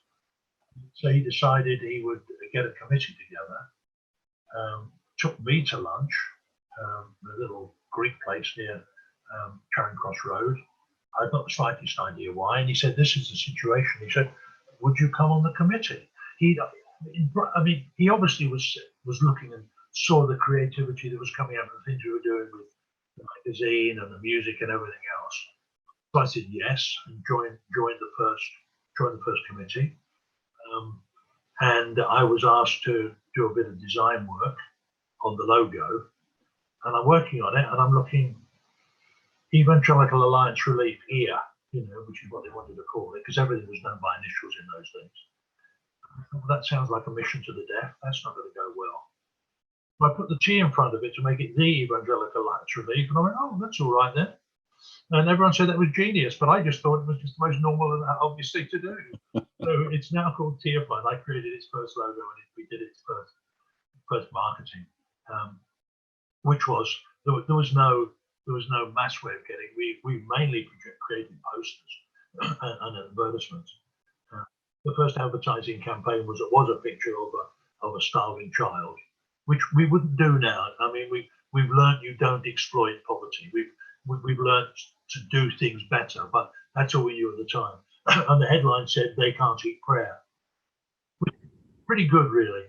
And then about a few weeks later, we're told a little prayer group of elderly ladies wrote to the Evangelical Alliance and said, "We meet for prayer every week, praying for the world. And what you're basically saying in this advertising is that we need to bother. We're very offended." So one of the officers at Tearfund decided they withdraw the advertisements. And about 15 years later, someone decided they'd write a book on the history of Tearfund today, and they called it "We Can't Eat Prayer." I was going to say, because I remember that. Yeah. So I'm now credited with the line. I think I've gone down. But the remarkable story in all this is I get a phone call from George Hoffman during the Biafra crisis, and he said, "Peter, I've just got back from the camps." He said, "and I had my dictating machine with him." You've got to think back, to the technology of the day. He said, and I've recorded my comments and what was going on. He said, you have to listen to it. You have to come and listen to it. So I went in and went to his office and listened. And you could hear in the background the trucks bleating with their horns and the atmosphere. And then he's suddenly saying, there's a woman. She's grabbing my ankles. She's got a baby. She wants me to take the baby away. She can't feed it. It was hugely emotive stuff. So I came back to a genius, Jeff Shern, who I've described. What do we do? He said, we get the tapes, we go into a studio, we edit them down to a narrative, we get them pressed into what were then known as floppy disks, not the floppy disks we once put into computers. It was a flexible vinyl that the advertising people were using to sell their wares. They put them in magazines, and so we put it in, put them in there, mailed them to churches. I mean, groundbreaking as a piece of communication, powerful because of what George had got. And churches would play that in their service, and that really hugely accelerated the impact that the Tearfund had. And that was, and I worked on them with them as part of what I was doing creatively for several years.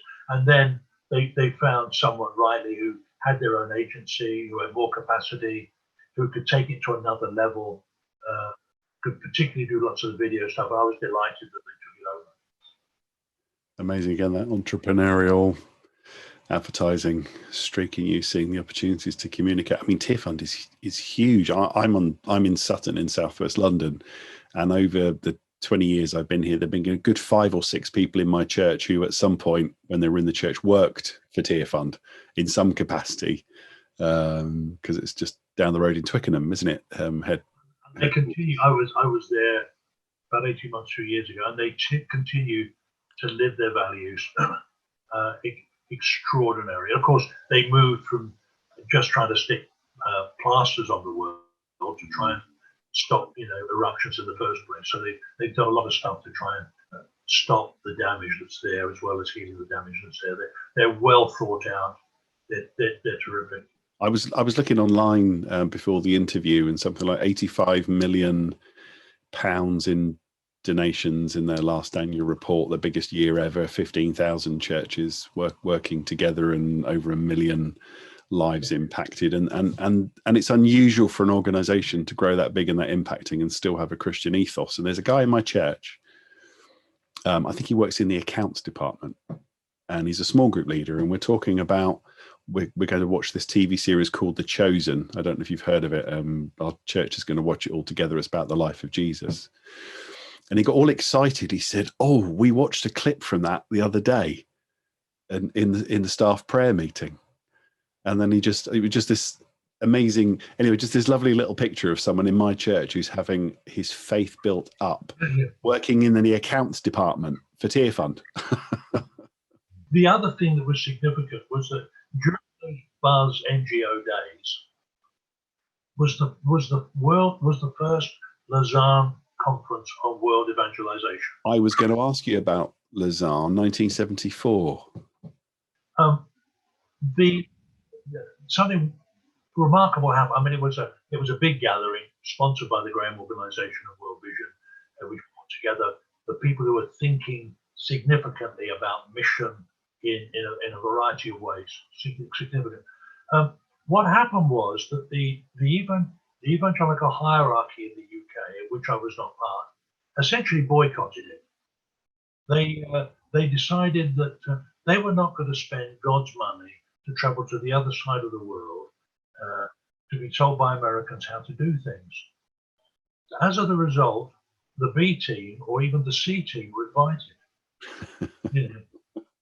which was me and Clive Calver, who went on to lead the Evangelical Alliance, and Roger Forster, who led the Stuart Pascal, and a whole bunch of us who had never ever been thought about to attend, found ourselves sitting in a setting, hearing some revolutionary thinking about people groups and cultural identity and the blend between relief and development and the gospel. And so out of that came the Lausanne statement, crafted by John Stott, which said there's not two gospels, there is only one gospel, and that gospel is holistic, and it's about praying, caring, and sharing. That transformed my thinking. That, if I hadn't been there, I would have never got through it. Absolutely incredible.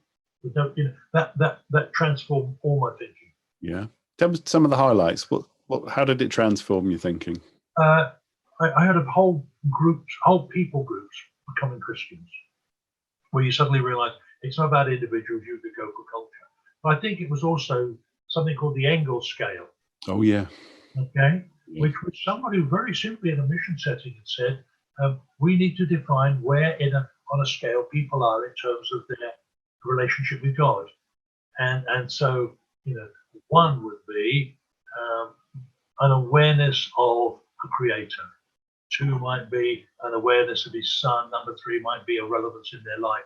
So, and so it brought you down to a point of needing to make a decision, because up to then you just thought, I'll make a decision for Jesus for people who didn't even know who God was. And so he shaped all his mission, wherever the people he was working with, along that, and we started to apply that to our thinking. So if you take the husbands and wives thing I described to you earlier, the very first one we ran, when it was all over, we got the three couples and ourselves together to debrief. And I said, how do you think it went? And they got gloomy faces. I said, what's that? Well, no one became a Christian. I said, how many people do you think came with an understanding that God was relevant to them and have left with an understanding that He is? Almost all of them. I said, so we've had a success. Oh yeah, so those are the kind of things that shaped us up.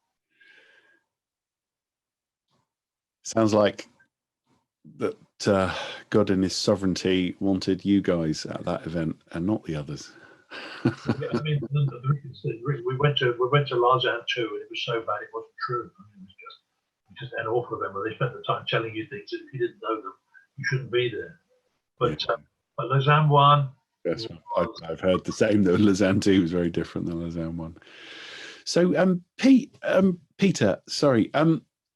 When I was interviewing Joel Edwards, he talked about rediscovering how Christian networks in the past had worked, like the Clapham sect, and that inspired him for what he was doing through his networking. I mean, obviously, you just been perpetually networking your whole life. Were you mindful of any evangelical heritage about groups working together, or was it just something that you just naturally did? Did you reach for anything in history to? I'm not as good a networker as most. I think because of my shyness and my temperament. But what I do is when I work with people, I build good relationships with them. And I think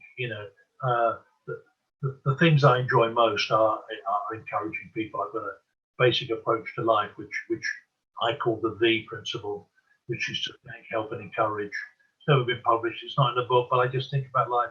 The more you can thank people for what they're doing, the more you can help them with the things they're doing, the more you can encourage them. So I would, so like in the context of Spring Harvest, where it got so big, we split it into two sites, and I was responsible for one. We just did work with a lot of people. It wasn't I went out to necessarily to do it. So it was all about really, I think, seeing needs and trying to meet it. So that's where the records came. That's how the Buzz magazine grew. Spring Harvest came out of the same thing. I went to a Pontin site to sell magazines. Did extraordinarily badly. It was at a Methodist youth event, but came away going, wouldn't it be extraordinary to do something good for God there? And came back and shared it, and Spring Harvest grew out of it really. And If you're going to do something, why do it small? If you can do it. I love the way you always managed. You're talking about everything I'm just about to ask you about. So Spring Harvest, as an event in Prestatyn 1979. So tell us a bit more about who does that and goes, wouldn't it be great to have a Christian event here in Prestatyn? Well, it was the facility that caught me. It was good. Okay. Yeah, we'd done Swanwick weekends. We get 150, 200 people, but I see potential there for a couple of thousand. So had there ever been an event the size of that you could imagine? Yeah. We've got Keswick, of course. Yeah. And then there was something then called Filey, which one of my heroes, a man called Lindsay Glegg, who was a businessman and a Christian leader at his time, who realized Billy Graham was coming for the first Billy Graham crusade ever in the 50s and wondered what would happen to the people who became Christians. So he went to the Butlins camp at Filey and decided to run a week there for those who become Christians. And that became well established for many years and went to that as well. It was fairly conservative, but was good in its way. And so out of that, there was, we could do something here. My mind was to try to put people into evangelism. I didn't have a picture in my mind that this is what I did. If you think what Spring Harvest is or was at the time, we didn't say, this is what it's going to be. I just came back and said to my board, we ought to do something. They said, we can't, it's too big to do it by ourselves. We need a partner. Clive Calver had just become head of Youth for Christ at the time. Had called in because he is a networker to see me a few months earlier to chat. I said, what about doing with them? And we got them together. The heroes in it are the businessmen who had their own businesses who supported it. So one of the Youth for Christ supporters put his house on the line as a deposit. No one talks about that. People like sort of the Evangelical Alliance, they gave hours and hours and hours. Those who stand on platforms get the credit. But and it was Clive who I think said, well, let's not do a weekend, let's do a whole week. Worship was coming and he got Graham Kendrick and it was all very embryonic and we figured out a program and did it. It grew. And it grew pretty quickly, didn't it? It did grow. Yeah, it was remarkable. The Evangelical Alliance had someone whose name I'm not going to mention, who decided that they would run an evangelism congress. They were going to do it at the same time on a parallel site to us, which was really not very nice. They booked a bigger site. We had the smaller site. And as things progressed, they realized they hadn't got many people to take up. So we swapped sites and used some of their speakers. So we had some people well known to you who would have been there, David Watson and others. And that then grew. And I think it was 2 years later, Songs of Praise featured us, which meant that suddenly people could see that what they were being told by their church leaders about how radical and unhelpful we were was something really lovely. And then it took off and it went mad. At one point, we had about 60,000 people of all ages spread across 3 sites. But then other people put things in and so you've got great stuff like New Wine and others that are filling the gaps and doing it. But out of that, you see, it was all about how do we meet needs. So we had, so I'm at the Christian Booksellers Convention with a couple of people, one of whom says, do you realize there are still 7 Pentecostals locked up in the basement of an American embassy in Moscow, and they've been there 6 years? Who's going? And there's no sign of them getting out. Like she said, let's get them out there. And we took that. We ran. So the 3 of us ran this campaign through Buzz Magazine in Spring Harvest. It was engaging. We did all the creative stuff. There's a need. If there's a need, you've got to find ways to meet it. And campaign to free the Siberian 7 was born. I think it was about 2.5 years later. 23 Pentecostals had a dog left and found themselves in America. And out of that, the campaign to free the Siberian 7 became Jubilee campaign, not to be confused with other things of Jubilee. So it was those kind of things. I think if you were to define me as you go through this, I'm not great with a blank sheet of paper.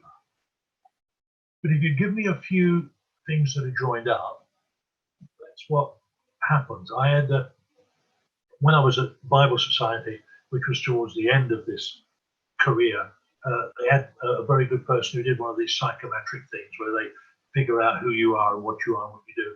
And she came to me, she said, if you weren't a Christian, you'd be very rich.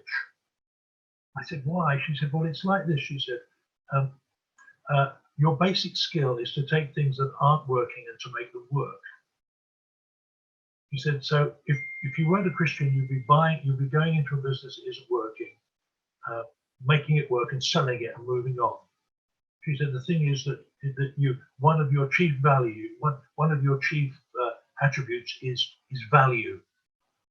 So therefore, you're more concerned about values. So you just do it and walk away. So that's kind of what's happened. I love making the complicated simple, helping people to understand it, making things that aren't work. Yeah, brilliant. Well, Spring Harvest got a special place in my life. So I became a Christian in 1986. Went to my first Spring Harvest, Easter time, 1987, and I will never forget arriving and hearing the sound of this enormous Christian band rehearsing in a big top, and all the lights were on.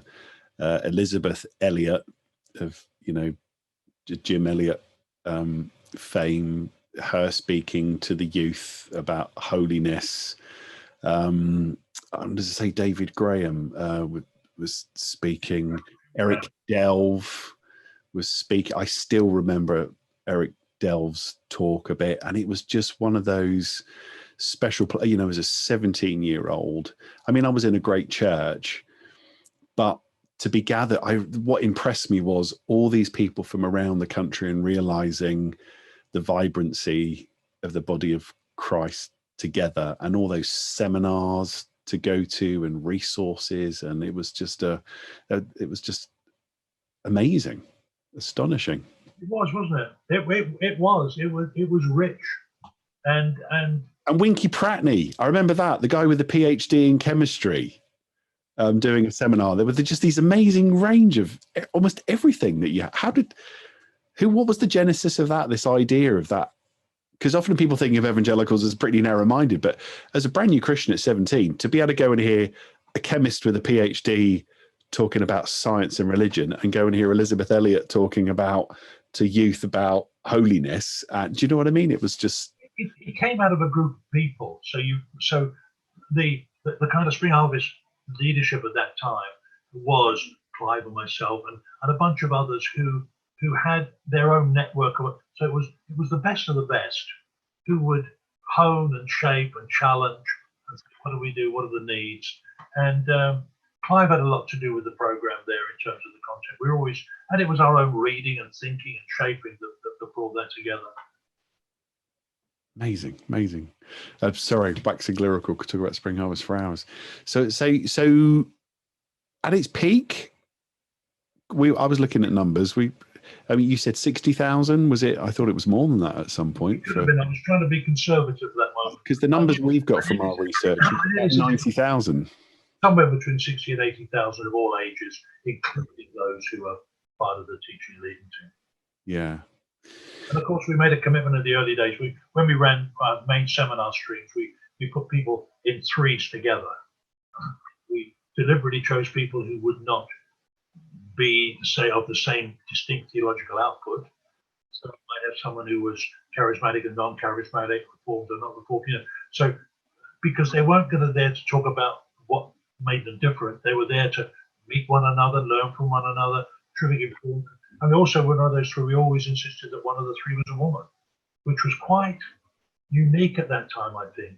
We also brought in special streams for those with learning difficulties. So lots of stuff for people, Down syndrome and stuff like that. Huge streams of that kind of thing. And were there any particular people that you had present, speak teach that you were particularly glad that you'd given a platform to? Oh, yes. Yeah. Tony Campolo, without doubt. Tony Campolo was someone that when I was working in the magazine, I found we had a slightly similar magazine in America from mainly a youth organisation, which were equipping youth pastors. They ran a conference, and I somehow got their mailing for their conference, and they'd recorded it all. And I saw these, and you could record it, cassettes, those strange things. Yeah. And somebody saw a name I'd never heard of, Yeah. but he was talking about corporate sin and things I hadn't heard of. So I ordered 3 cassettes, all actually 4 or 5, but 3 of them were by Tony Campolo.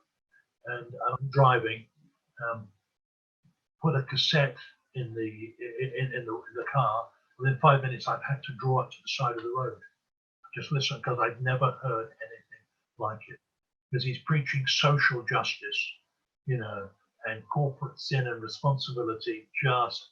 And so we had to get him, and we did get him. And I think it was people like that had a big shaping on. There was I was at Spring Harvest. I left after 20 years. It was enough.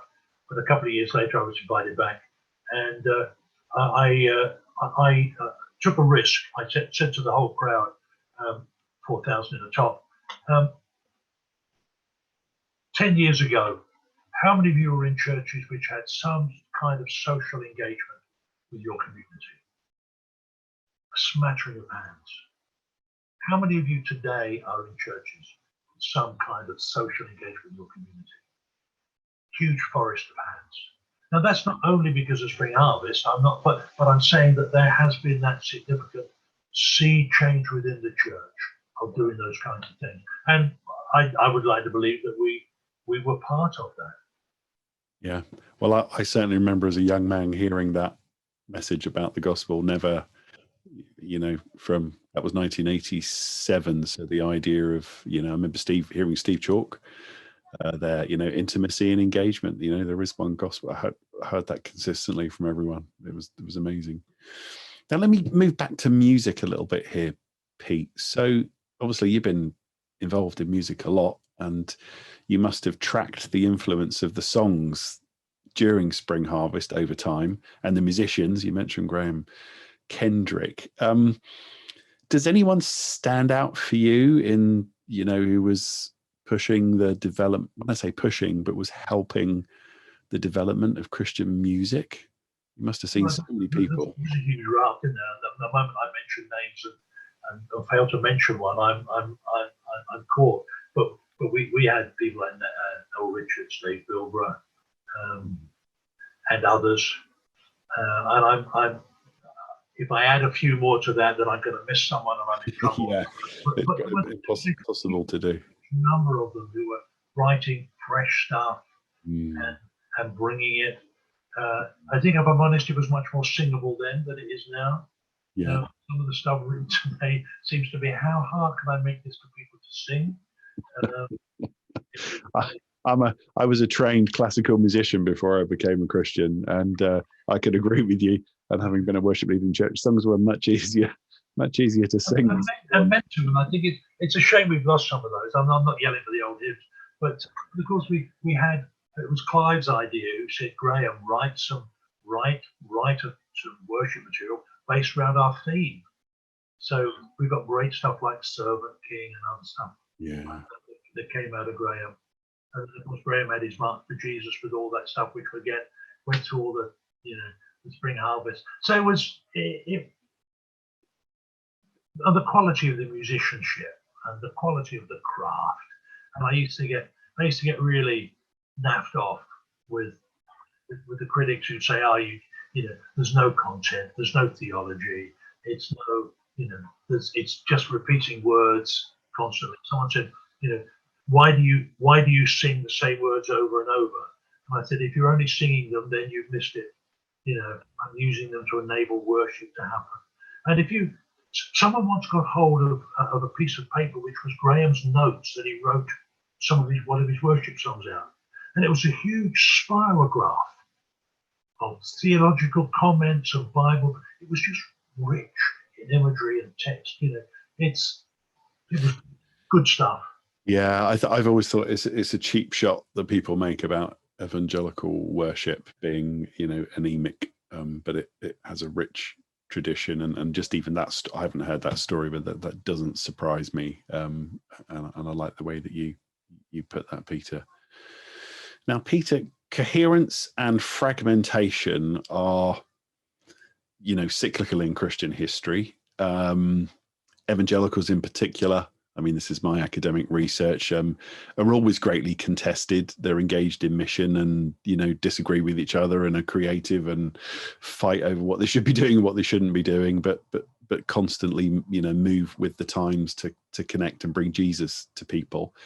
But I'm asking you here, with your long perspective, we're at a particular moment of deep fragmentation, not so much in the church, but in society in general, with social media, politics, and maybe to some extent with church experiences around that. But given your long view, I want to ask you a question about the positive. What positives do you see at the minute for where the church could be going and the opportunities it has before it? I spent many years during spring harvest being very encouraged by where things were going, mainly because I bought into a false illusion that if you got the numbers, it would be all right. So I'd actually bought into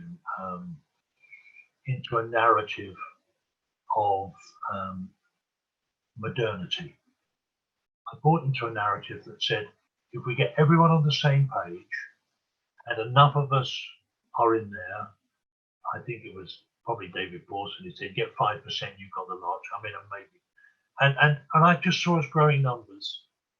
And then I kind of realized, as I grasped the reality of post-modernity, that we live in this fragmented world. Post-modernity is almost an overlay of that, the culture I talked about earlier, which is the end of the era of typography, you know, and the era of just feelings and emotions and working it out. And so I then became quite discouraged, because it seemed to me that everything evangelicals had learnt about being church had been learned under the culture of modernity. And so their answer was, let's shout louder. And I was seeing it all over the place. If we could just shout louder, we would be all right. But we were a tribe that lived in modernity, only knew how to do church in modernity, and did not know how to do anything else. But we were now in a postmodern, no one single narrative overarching everything else. How do we? And then I started that. So then I began to get encouraged, because I figured, if I was to take the era in which the church was first planted, it was not a typographical culture, and it was not the culture of modernity. So if only we can start getting back to some of the simple gospel praying, living, caring, doing, and shake off as much of that old post-modernity as we could, there are some chances. And I think Alpha is one of those. I think churches that are starting to work on new expressions or to be more released and more relational are part of it. So I'm seeing the encouragements. I get discouraged by megachurch because they seem to look in on each other, don't relate more widely, and somehow we have to be the whole body of Christ. And where megachurch enables to do that, I'll cheer it.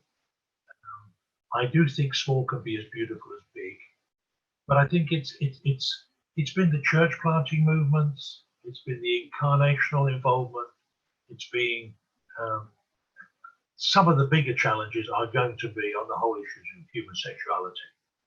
And I'm not sure we want to get there, but unless we get hold of that, We simply can't keep putting up the barricades and disenfranchising large sections of the population who either face that for themselves personally or who have massive sympathy for those who do. But I see some encouragement if we can grasp the reality of the culture we're in. Mm. I mean, you might have heard this metaphor. I think it came from Ed Stetzer, who's in America. And he said for a lot of Christians in COVID, if you think of the Christian life as a game of chess, I mean, the metaphor breaks down, but he said for most people, the Queen is the Sunday service. That's the main thing they go to. It's the only thing they do. And that's been taken away for a lot of Christians. And they've got to learn to use all the other pieces of the Christian life.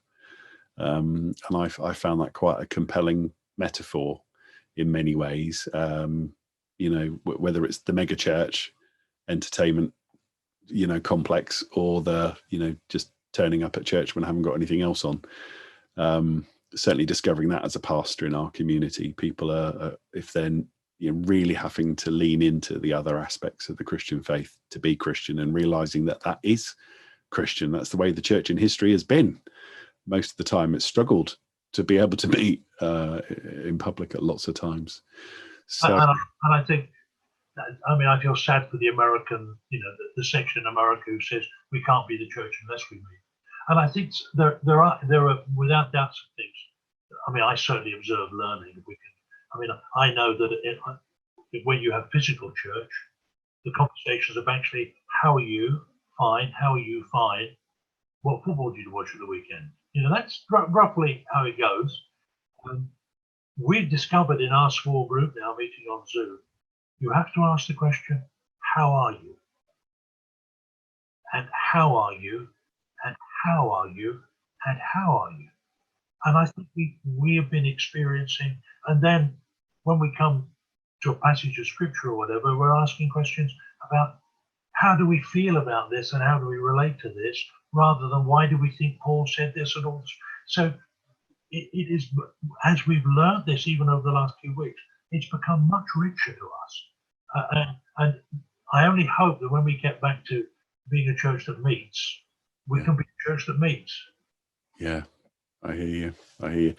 I met with some of our small group leaders last night. We've been meeting with them all, and I'm hearing the same thing, and from other pastors in my tribe, that the people that have persisted in Zoom, you know, some people just opted out, too tiring, don't want to do it, but those that have had to discover a different layer of disclosure they've had to press into. And people are saying, people really now talk about how they are, and we actually pray more than we used to together. And, you know, that, and I am just desperate that doesn't disappear at the end of this, when things change.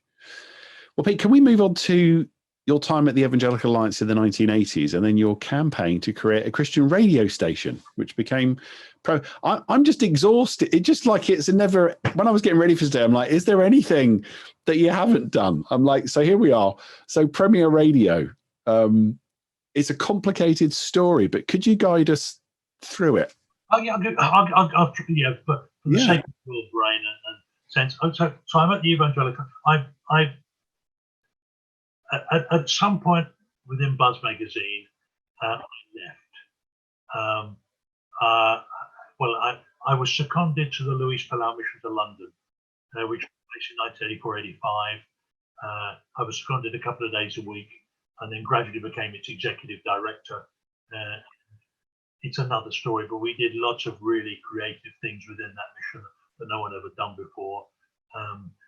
We had a problem to solve when the last visit of Billy Graham to London had left church leaders saying never again, because there was the fruit had not been conserved. No one had figured out how to welcome new converts into a church, and so there was a lot of money, a lot of effort. So we had a problem of how do we get the churches back on board. So we decided to spread it over.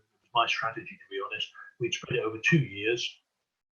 The first year we do 8 borough missions in London, so that they had their own control, their own local evangelist. Louis would come in for a couple of days at the end of each one, so that they would see the value, and we all go through the Palau organisation.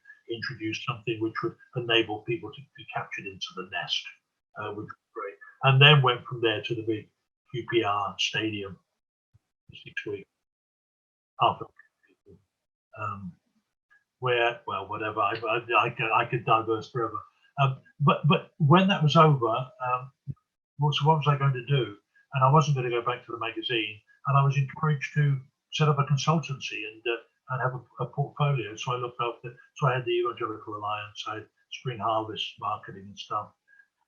I had a couple of other things, and I had Evangelical Alliance secretary communication for 2 days a week, 2.5, which was a great portfolio. It suited me perfectly, and it was in that setting that the government decided they were going to free up broadcasting, put out a green paper, which was because they had to deregulate it because there was 3 or 4 channels, and they had many more frequencies available. And the way you did it then, you had to you couldn't buy a station. You had to demonstrate that you represented a unique community of interest. You had something unique to offer. So you weren't going to have 2 pop stations. You weren't going to have 2 middle of the road stations, 2 country stations. And they brought it up and said, but there will be no religious ownership. You could be about atheist and own, but you couldn't have religious ownership. The problem is that there were a couple of bishops in the Church of England who thought this was a really good idea that we shouldn't, and spent, because they were frightened that if it did, it would be the evangelicals who did it. So there is this great moment where as a group of us are going in to see the Home Secretary who's responsible for this in Downing Street, we're going in the front door, and at least one well-known bishop, the Church of England, is leaving by the back door, who's told them that you mustn't allow this to happen under any circumstances. Wasn't helped by the television scandals of the televangelists, but Christian radio was squeaky clean. So we fought for a campaign to change the law. What surprised me was to discover that there was something called the Radio Authority, which would govern all this. They actually were quite keen for religious ownership. They had some good people, and they could see the value. So it wasn't a campaign for a Christian station. It was, how do we change the law so when the law happened, it could happen. There was some guys who did some really good work with the House of Lords to make some change. To Spring Harvest and others, Evangelical Alliance, we campaigned on a motto that said, don't let them gag the church, with a picture of someone with a gag around it. And we argued the case. They wrote letters. Ed Livingston claimed that he was getting letters copied on typewriter, which was not true. But MPs were getting more letters on this subject than any other subject they were receiving. In the end, to my surprise, they granted a bill which allowed religious ownership of everything but a national station. God. On the basis. I remember the campaign. I've got a memory of it. The campaign, "Don't Gag the Church." Yeah. So that was remarkable. And sat back, and then had the best. The only thing I can describe, I started to feel pregnant. I started to feel uncomfortable. It's an experience I'd never had before, but I just knew there was something different for me. It was, I don't hear God's voice, but I had this huge sense He was saying to me, if your hands are full, I can't put something new into them. So with the support of my wife, I resigned the 2 major clients that were putting money on the table and waited. And then in the presence of someone you know very well, she said to me, so if you could do anything you wanted, what would it be if you had a blank sheet of paper? And I heard myself saying, start a Christian radio station for London. And hearing those words concreted it in my mind. And it was something I assumed someone else would do. So I called together a bunch of Christian leaders in a flat in Pimlico. I said, guys, and it was guys, I'm afraid, if this is madness, please tell me it's madness. And they said, we're right behind you, go for it. So that began a campaign to identify what such a station would be like, to persuade church leadership that it was in their interest to go for it, to sell it to churches, or sell it to churches around London, which was a process I begun, to put together a license application, which is a huge document because you had to prove it was viable and it was going to meet the distinct, as yet unmet community. And normally it was a community of taste. We said it was a community of interest. This was for people who had a Christian faith because there was nothing distinctly for them and it would serve the community. And God gave us some class people to help make this happen, including someone who taken redundancy as a finance director, helped put the application together, someone who'd run radio stations in the past, and we put the whole application in.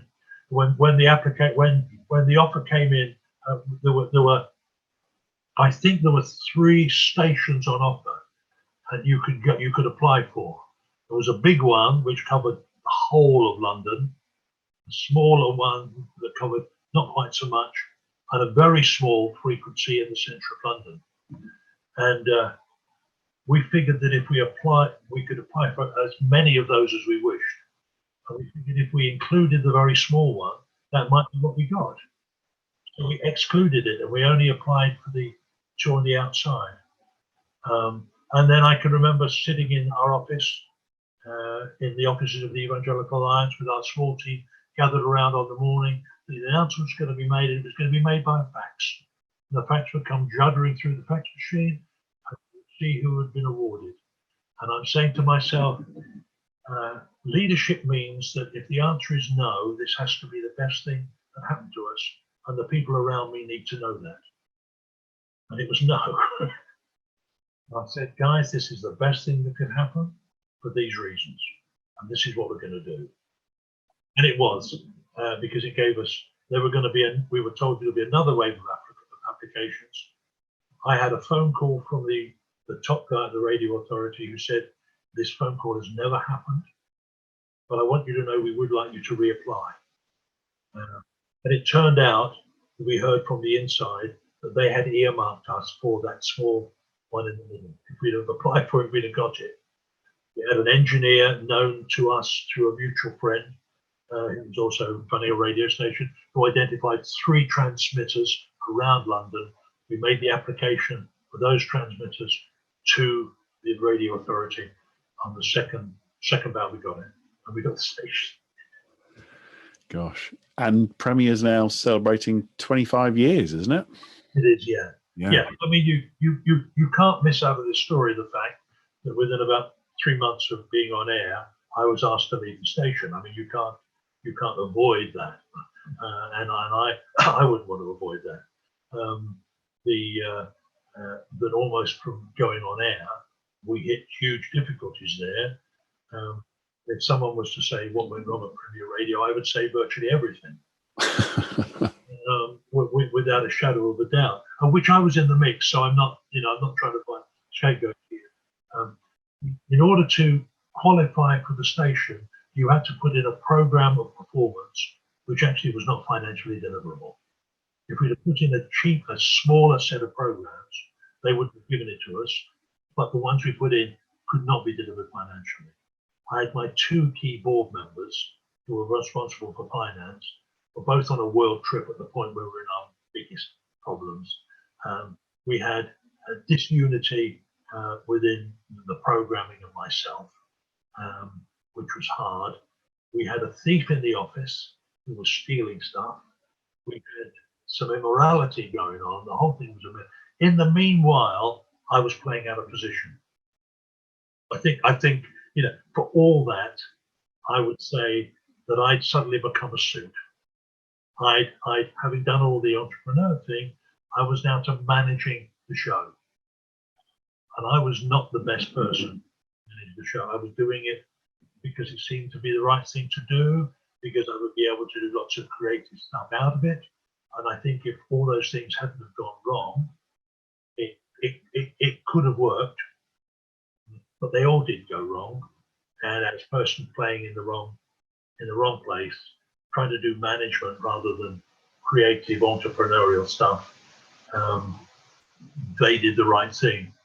One of the key guys who took it, who looked after it, said, "You were badly let down," and I would say, "Yes, I was," but someone else who'd been badly let down with a different set of gifts and so on would have probably seen it through. And the people who are now handling it are doing a terrific entrepreneurial job.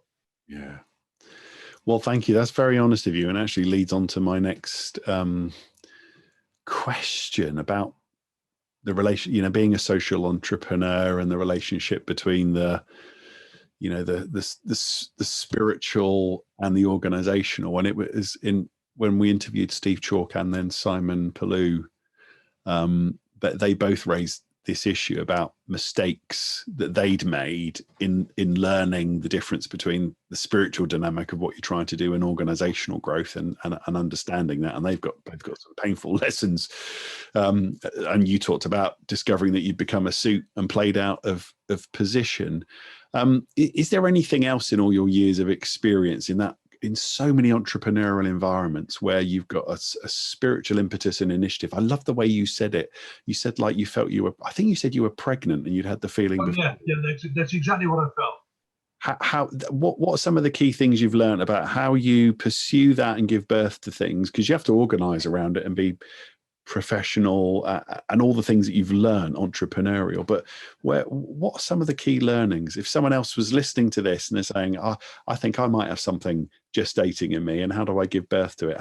What can they learn from some of your lessons? I think it starts with what you are. I can't do anything else other than see opportunity and potential. It's kind of like it is in the DNA. And I've helped in sort of marketing and communication terms that I am a rare and privileged animal in that, all right, you trained in music. It's possible you've got perfect pitch. Possible. You may not have, but there are certain people that are born with perfect pitch. They sing a middle C and they'll ping it for you, all right? I don't have that. But in marketing communication, I'm pretty close to that. I'm pretty close to just seeing it. It's in there. So that is a kind of given. I think the other thing is that the Myers-Briggs temperament analysis, which I know is now the fashion to rubbish and say it's lightweight and everything else, but that saved my life, both in terms of my marriage and my working relationships. I discovered that I'm essentially someone who, because I'm strongly intuitive, assumes everyone else has seen what I've seen. And I have to stand back and say, make sure they've seen it and take them with me.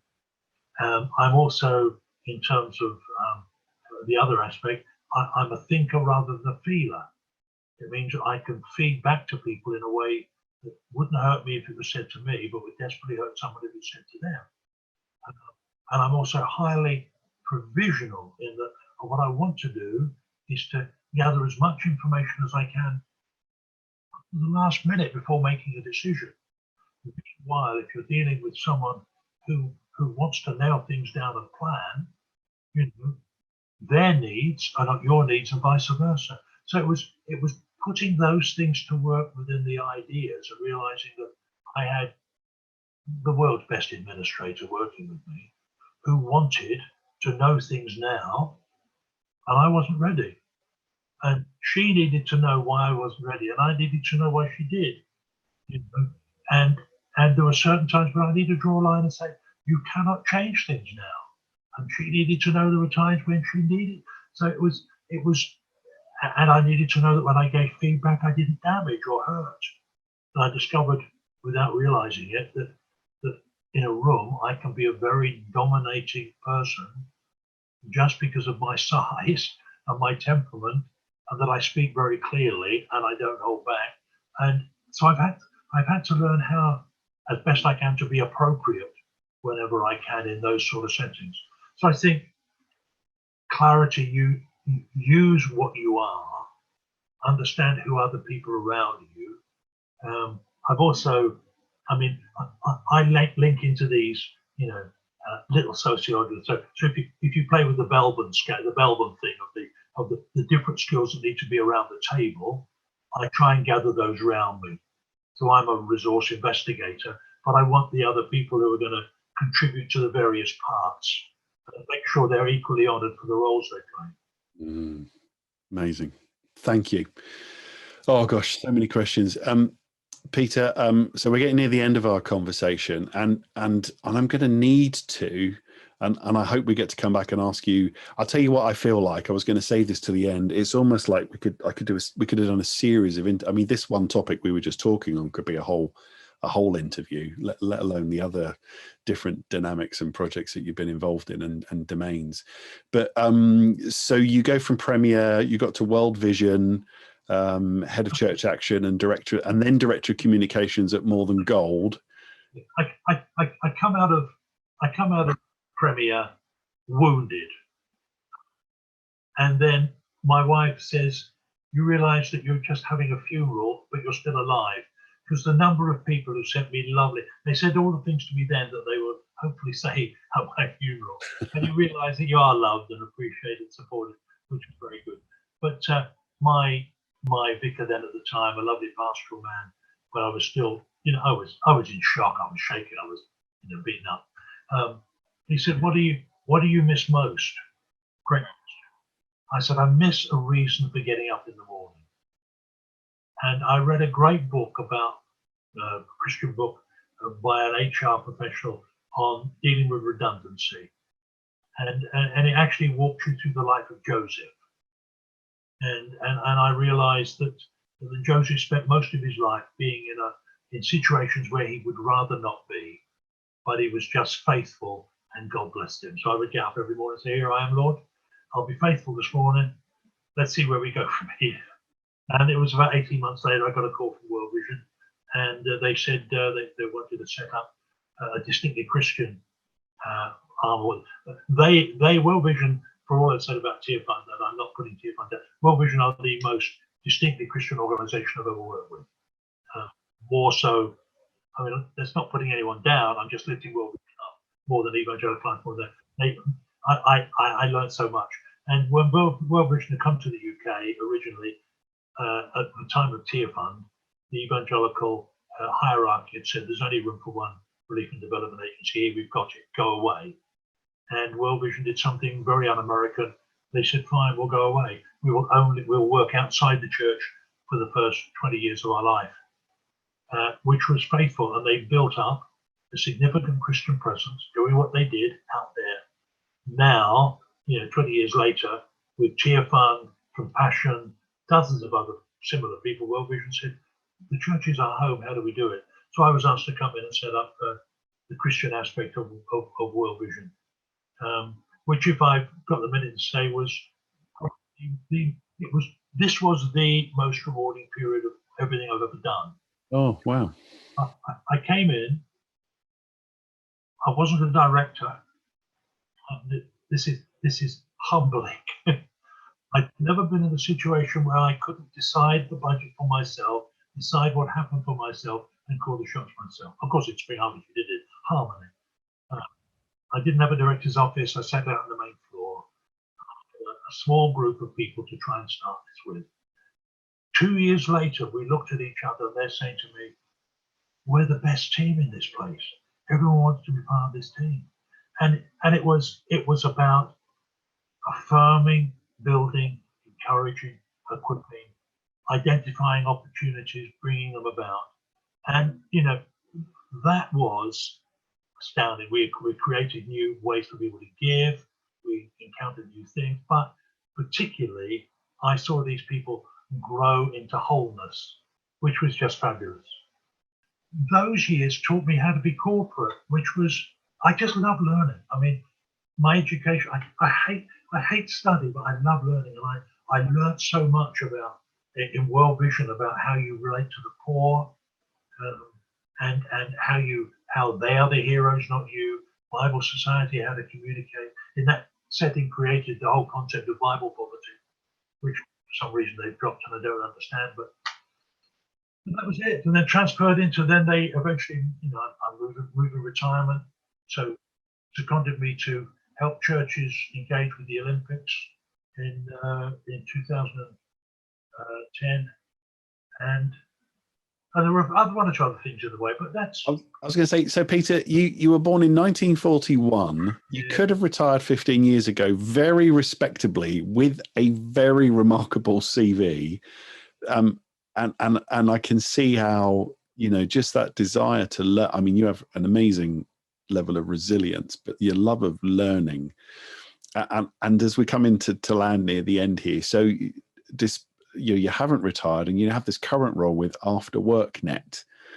Which is slowing down. I'm 79 now. It has to become at some point towards the end. The best thing I did, well, one of the best, because I carried on working, I didn't claim my state pension until I was 70. Didn't claim any other of my small private pensions until I was 70. Those 5 years accrue a significant amount of money. I was expecting to retire poor, happy but poor. And now I've retired with enough to be content. My wife and I, when we're not COVID, are busy spending the kids' inheritance. We managed, because of a gift that came through the family, to have a modest apartment in Spain where we spend on and off about 4 months of the year. Amazingly, we didn't know at the time we bought it in a village where there's one of the only English-speaking evangelical churches in the area, where we now provide some shared leadership and support, and I preach. And then, we love travel, so we do that when we can. I would never be able to do it. So I don't feel it was a pain carrying on working. And in fact, my current struggle is I'm happy to leave. But I've got some significant projects at home I have to do. I have to get the photograph album sorted, I'm miles away. So I am, it has to at this point. Yeah. Slow down. You think sociologically baby boomers psychologically broke the psychological mode about old age? I mean, I remember my grandparents and actually even my wife's parents were that generation. They seemed to be 80 years old when they were about 40. Absolutely. Absolutely. There's a group now. The church does remarkably well with seniors, which is the generation that never wore denim. Does an appalling job with the boomers, which is the generation that are still living in denim. And there is this, my parents, your parents' generation retired to do nothing. No great plans, no great expectations. People come to retirement now mainly with the resources and health to live a new adventure. The challenge is how we help them to do that. Because the world outside says, be selfish and take a cruise.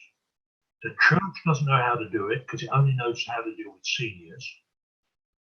Too many church leaders, if they were to tap into the skills of those with time and ability to use it, don't know how to do it because they feel threatened. Which church would call on someone who's 75 with the skills of being an entrepreneur and say, help us think out a radical future for our church? They'd be threatened by it. The church prepares people for marriage, prepares people for baptism, never prepares anyone for the other great transition of life, which is transition from full-time work to non-full-time work. And these people are waiting to be galvanized and used. And we started the journey with AfterWorkNet, and we hope some others will begin to take on the baton. Amazing. So almost at the end, Peter, which feels remarkably sad. I've enjoyed it. It's not for a comfort break. I'm very impressed. I know we've both done well. I've reached an age where I've done well. Yeah. So I've got two last questions. I'm at the age where an all-nighter means I didn't get up. Yeah. So you've had a very prominent place in shaping the presentation of the gospel in post-war Britain, and I'm not saying that to blow smoke up anything, but you really have. It's been remarkable to unpack some of that today. Anybody watching this who's a church leader who is looking to the future, we sort of touched on this before with some of the questions, but any advice that you'd give to church leaders who are in their 20s, 30s, looking ahead for the next 50 years? I mean, it might be some of these things: be entrepreneurial, be resilient, learn your lessons organizationally. We've unpacked those today. Be intergenerational. But anything else you could see, if you could be around for the next 50 years, what would you be pressing into? That's probably the question I should ask you. Okay, a few random thoughts. I think I was very impressed by someone who said once that each of us are dealt a hand of cards, and some of us get a strong hand, some of us get a weak hand. Our responsibility is to play the hand we've got as best we can. And so for me, I am enormously privileged that I have actually mainly been dealt a very strong hand in terms of the gifts and abilities that somehow came from the factory. So my responsibility is to play that hand as well as I can. But I think there's some people out there that were dealt a less strong hand. Well, you can win with a less strong hand if you play your cards right. I don't play bridge, but I'm told that's how it works. So my word is work with the hand that you've got, not the hand you wished you've got, and to play it with all your strength. I think secondly is make Jesus the main thing. Make Jesus the main thing. It's a thought that came to me afresh. I enjoy preaching, and it came to me afresh just recently. Don't know who said it.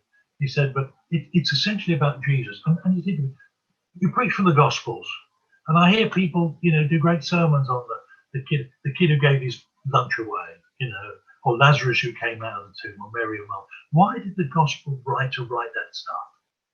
So we could know more about Jesus. Not so we could know about the kid and his lunch, or Lazarus in the tomb, or Mary and Martha. When Jesus is dealing with the rich young woman, what does that tell you about Jesus? So that's, to me, is make Jesus the big thing, and build trusting relationships where you're accountable. Wonderful. And be encouragers. I mean, with this I end. The very first spring harvest, we're standing on a platform, worship's going on. I've got Clive Calver next to me, and Graham's worship. Suddenly someone stands up in the middle of the crowd and starts speaking in tongues. First spring harvest. And I'm aware of Clive Calver walking towards me. And I'm a charismatic with a small c. I'd like it to be bigger, but it doesn't happen. I'm not a heavyweight Calver charismatic. And I'm aware he's walking towards me. And I'm thinking, if he's about to ask me for the translation, we're in deep trouble. And it simply says, is this of God or not? And I realized that even though I wasn't as brought up as he was, he doesn't remember the incident I've shared with him. But basically, that freed me from ministry in a way he would never realize. So we look for the stuff in each other and be encouragers. Encourage one another. Thank, help, encourage. So my very last question for you today. You said you got some projects at home, but what other projects are in the pipeline for you? Is there anything else entrepreneurially, even though you're leaning into a little bit of retirement? Is there anything else? No, there mustn't be. There mustn't be, because I think projects need to be in the hands of people who can run with them for a while. So right now, the AfterWorkNet is going to be a frustration, because I am scaling down what I'm doing. We've got to find people who are going to take it up. We need to find some 65 to 70s with a vision to get hold of that and say run. So I think this is about trying to try to finish well. And I'm a better starter than I am finisher of things in many ways. So not leave a mess. I have written my, when I die document for my wife. All the passwords are saved. I have done a rough outline for the funeral, which basically says do whatever you want because I'm not going to be there. So no, I don't know. I do want to. I've got a ukulele. I've got to get back to learning. And I to be honest, I want to get up each morning being faithful and being useful. So my church constantly now is, could you write this? Could you write a few words for the website? Absolutely lovely. You haven't got to be top of the tree. Be a servant and do it. Well, Peter, as I say, I am sad to come to the end of this time. I was so looking forward to interviewing you, and it has been a privilege. I just want to personally say thank you. I am the beneficiary of so many things that you had the resilience for, took risks for, blagged your way through at times. There has been a lot of blagging and bluffing, I'll tell you, I promise.